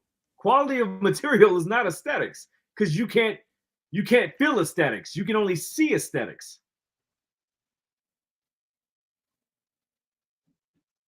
You can't say, "Oh, she is amazingly beautiful. Let me rub my fingers across her face." Like, those are two different things. No Diddy, no Diddy, no Diddy, no Diddy. But no Diddy, yo. I could pull that back in time. Yo. Yeah. but I would I cannot wait to get this Air Max 1 in hand, though. Trust me on that. What we got? I agree with the Jackie Robinson better than I said that already. What we got here? Lena goes, I need these in my life. And then she's laughing at your comment, bro. He said, no Diddy. Oh, down bad. No Diddy. Oh my goodness. Listen, I can't wait for the 50 Cent documentary to come out. I can't wait. That's gonna be brutal. I can't wait. Now listen, I don't know if you guys catch the live, but no, we didn't even Jay didn't say it on live, but he said he's not a fan of 50 Cent. He said he's not a fan of 50. 50's gonna have to go into witness protection after this documentary comes out. That's all I'm gonna say. Listen, 50's whole career been built on just spilling the beans on a bunch of stuff that's been going on out here. Did you hear about the young lady that was shot in the face back in 99? The one where Shine took the fall for that? She's coming out now saying they can take the rest of the metal out of my face and do a bullet. Hold on. So let's back up though. Tell the truth on that, because she's been saying it ever since it initially went down. Yes. She's been saying it. Right. She's been saying that. Yep. Right. 1999. She's been saying that. And then, mind you, your man Puff was so stupid to tell somebody, like, "Oh, you think I don't bust mine?" He goes, "Ask him who shot up the place back then." And that's why they're bringing J-Lo back into the fold, because Cassie said that she used to sneak the firearms in for him, along with Jennifer Lopez. Right. And then they said, right. So that's why all this stuff is surfacing right now. And then it just came out today where apparently his son is being charged with I'm gonna just call it ST. Oh yeah. Well, maybe that's the Fed's way of getting deeper hooks into Diddy. No Diddy. Look, now I'm gonna channel my inner Mr. Think I'm Possible right here, and I'm gonna go. Let's hear it. Okay. I think Diddy is a cog in the wheel. Oh yeah, of course. He's a cog in a much bigger wheel that's been going on, because of course, from something I saw, that what he's been doing to people actually happened to him. Well, yeah, from Clive Davis and Theo and Epstein. Because they said Clive Davis was the first LGBTQ music mogul. Quincy Jones. Yep. He's another one. We'll go back in. Sammy Davis Jr. This thing goes further back than people realize. You're right. You're right. See, that's a whole other conversation. Yeah. The Rat Pack. They're the ones that were credited unofficially, of course, allegedly, of kicking off this whole thing. Simple as that. This is back during the 20s and 30s.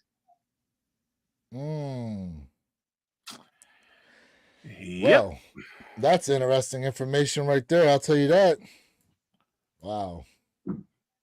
Goes deep. Down the rabbit hole. The rabbit. No Diddy. He said it goes deep. Diddy's like,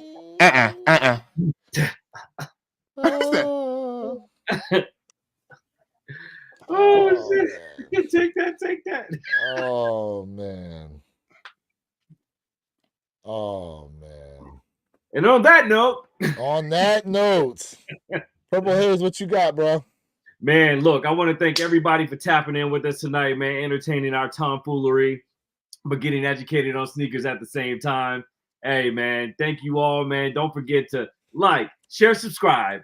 Your favorite YouTubers up here. And then, of course, I'll do the same to everybody who has theirs in the chat. Thank you for rocking out with us on another beautiful Friday night, Friday number 7. Right, looking It's forward number to 7, bro. 8, 9, and then that milestone of 10. Let's go. Yeah.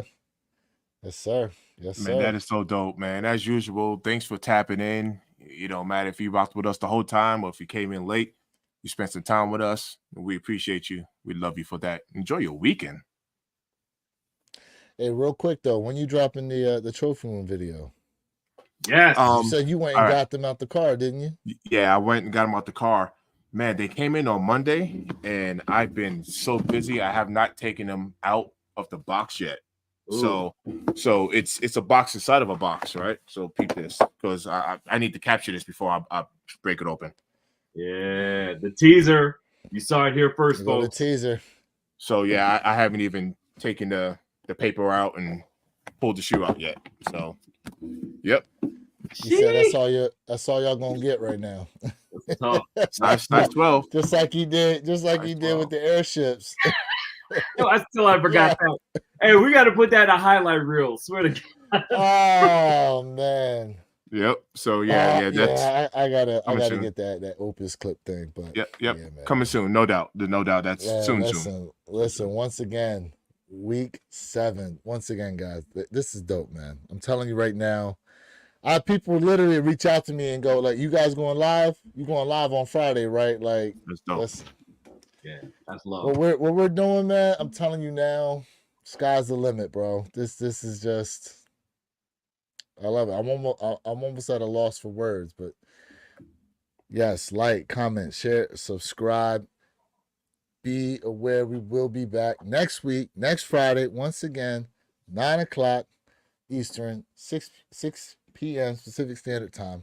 What's up? Just one more. Shout out to Tyler once again. Oh yeah, with the $20 no. Yes, Yo, yes. he looked all the way out. no. That's love. Yeah. That's love. a hundo. That is a hundo. Your first one, love. fam. Congrats on that. Yes. Yeah, that's yes, dope. Sir. Yes, sir. Well, my bad. Go ahead and close this out. Nah, I just had good, to, man. I had to hit Tyler one more time. Listen, we appreciate each and every one of you that has been rocking with us each and every week. These conversations get better and better. You know, the topics we're able to touch on to keep you guys engaged. Let me tell you, we love talking about this stuff as much as you guys love engaging with us about these things that are going on out here. But in any case, this is Louis, other Wear Your Kicks, channel reminding you to be true, stay in the moment, and don't forget, every day's a great day to wear your kicks. And we out. Peace.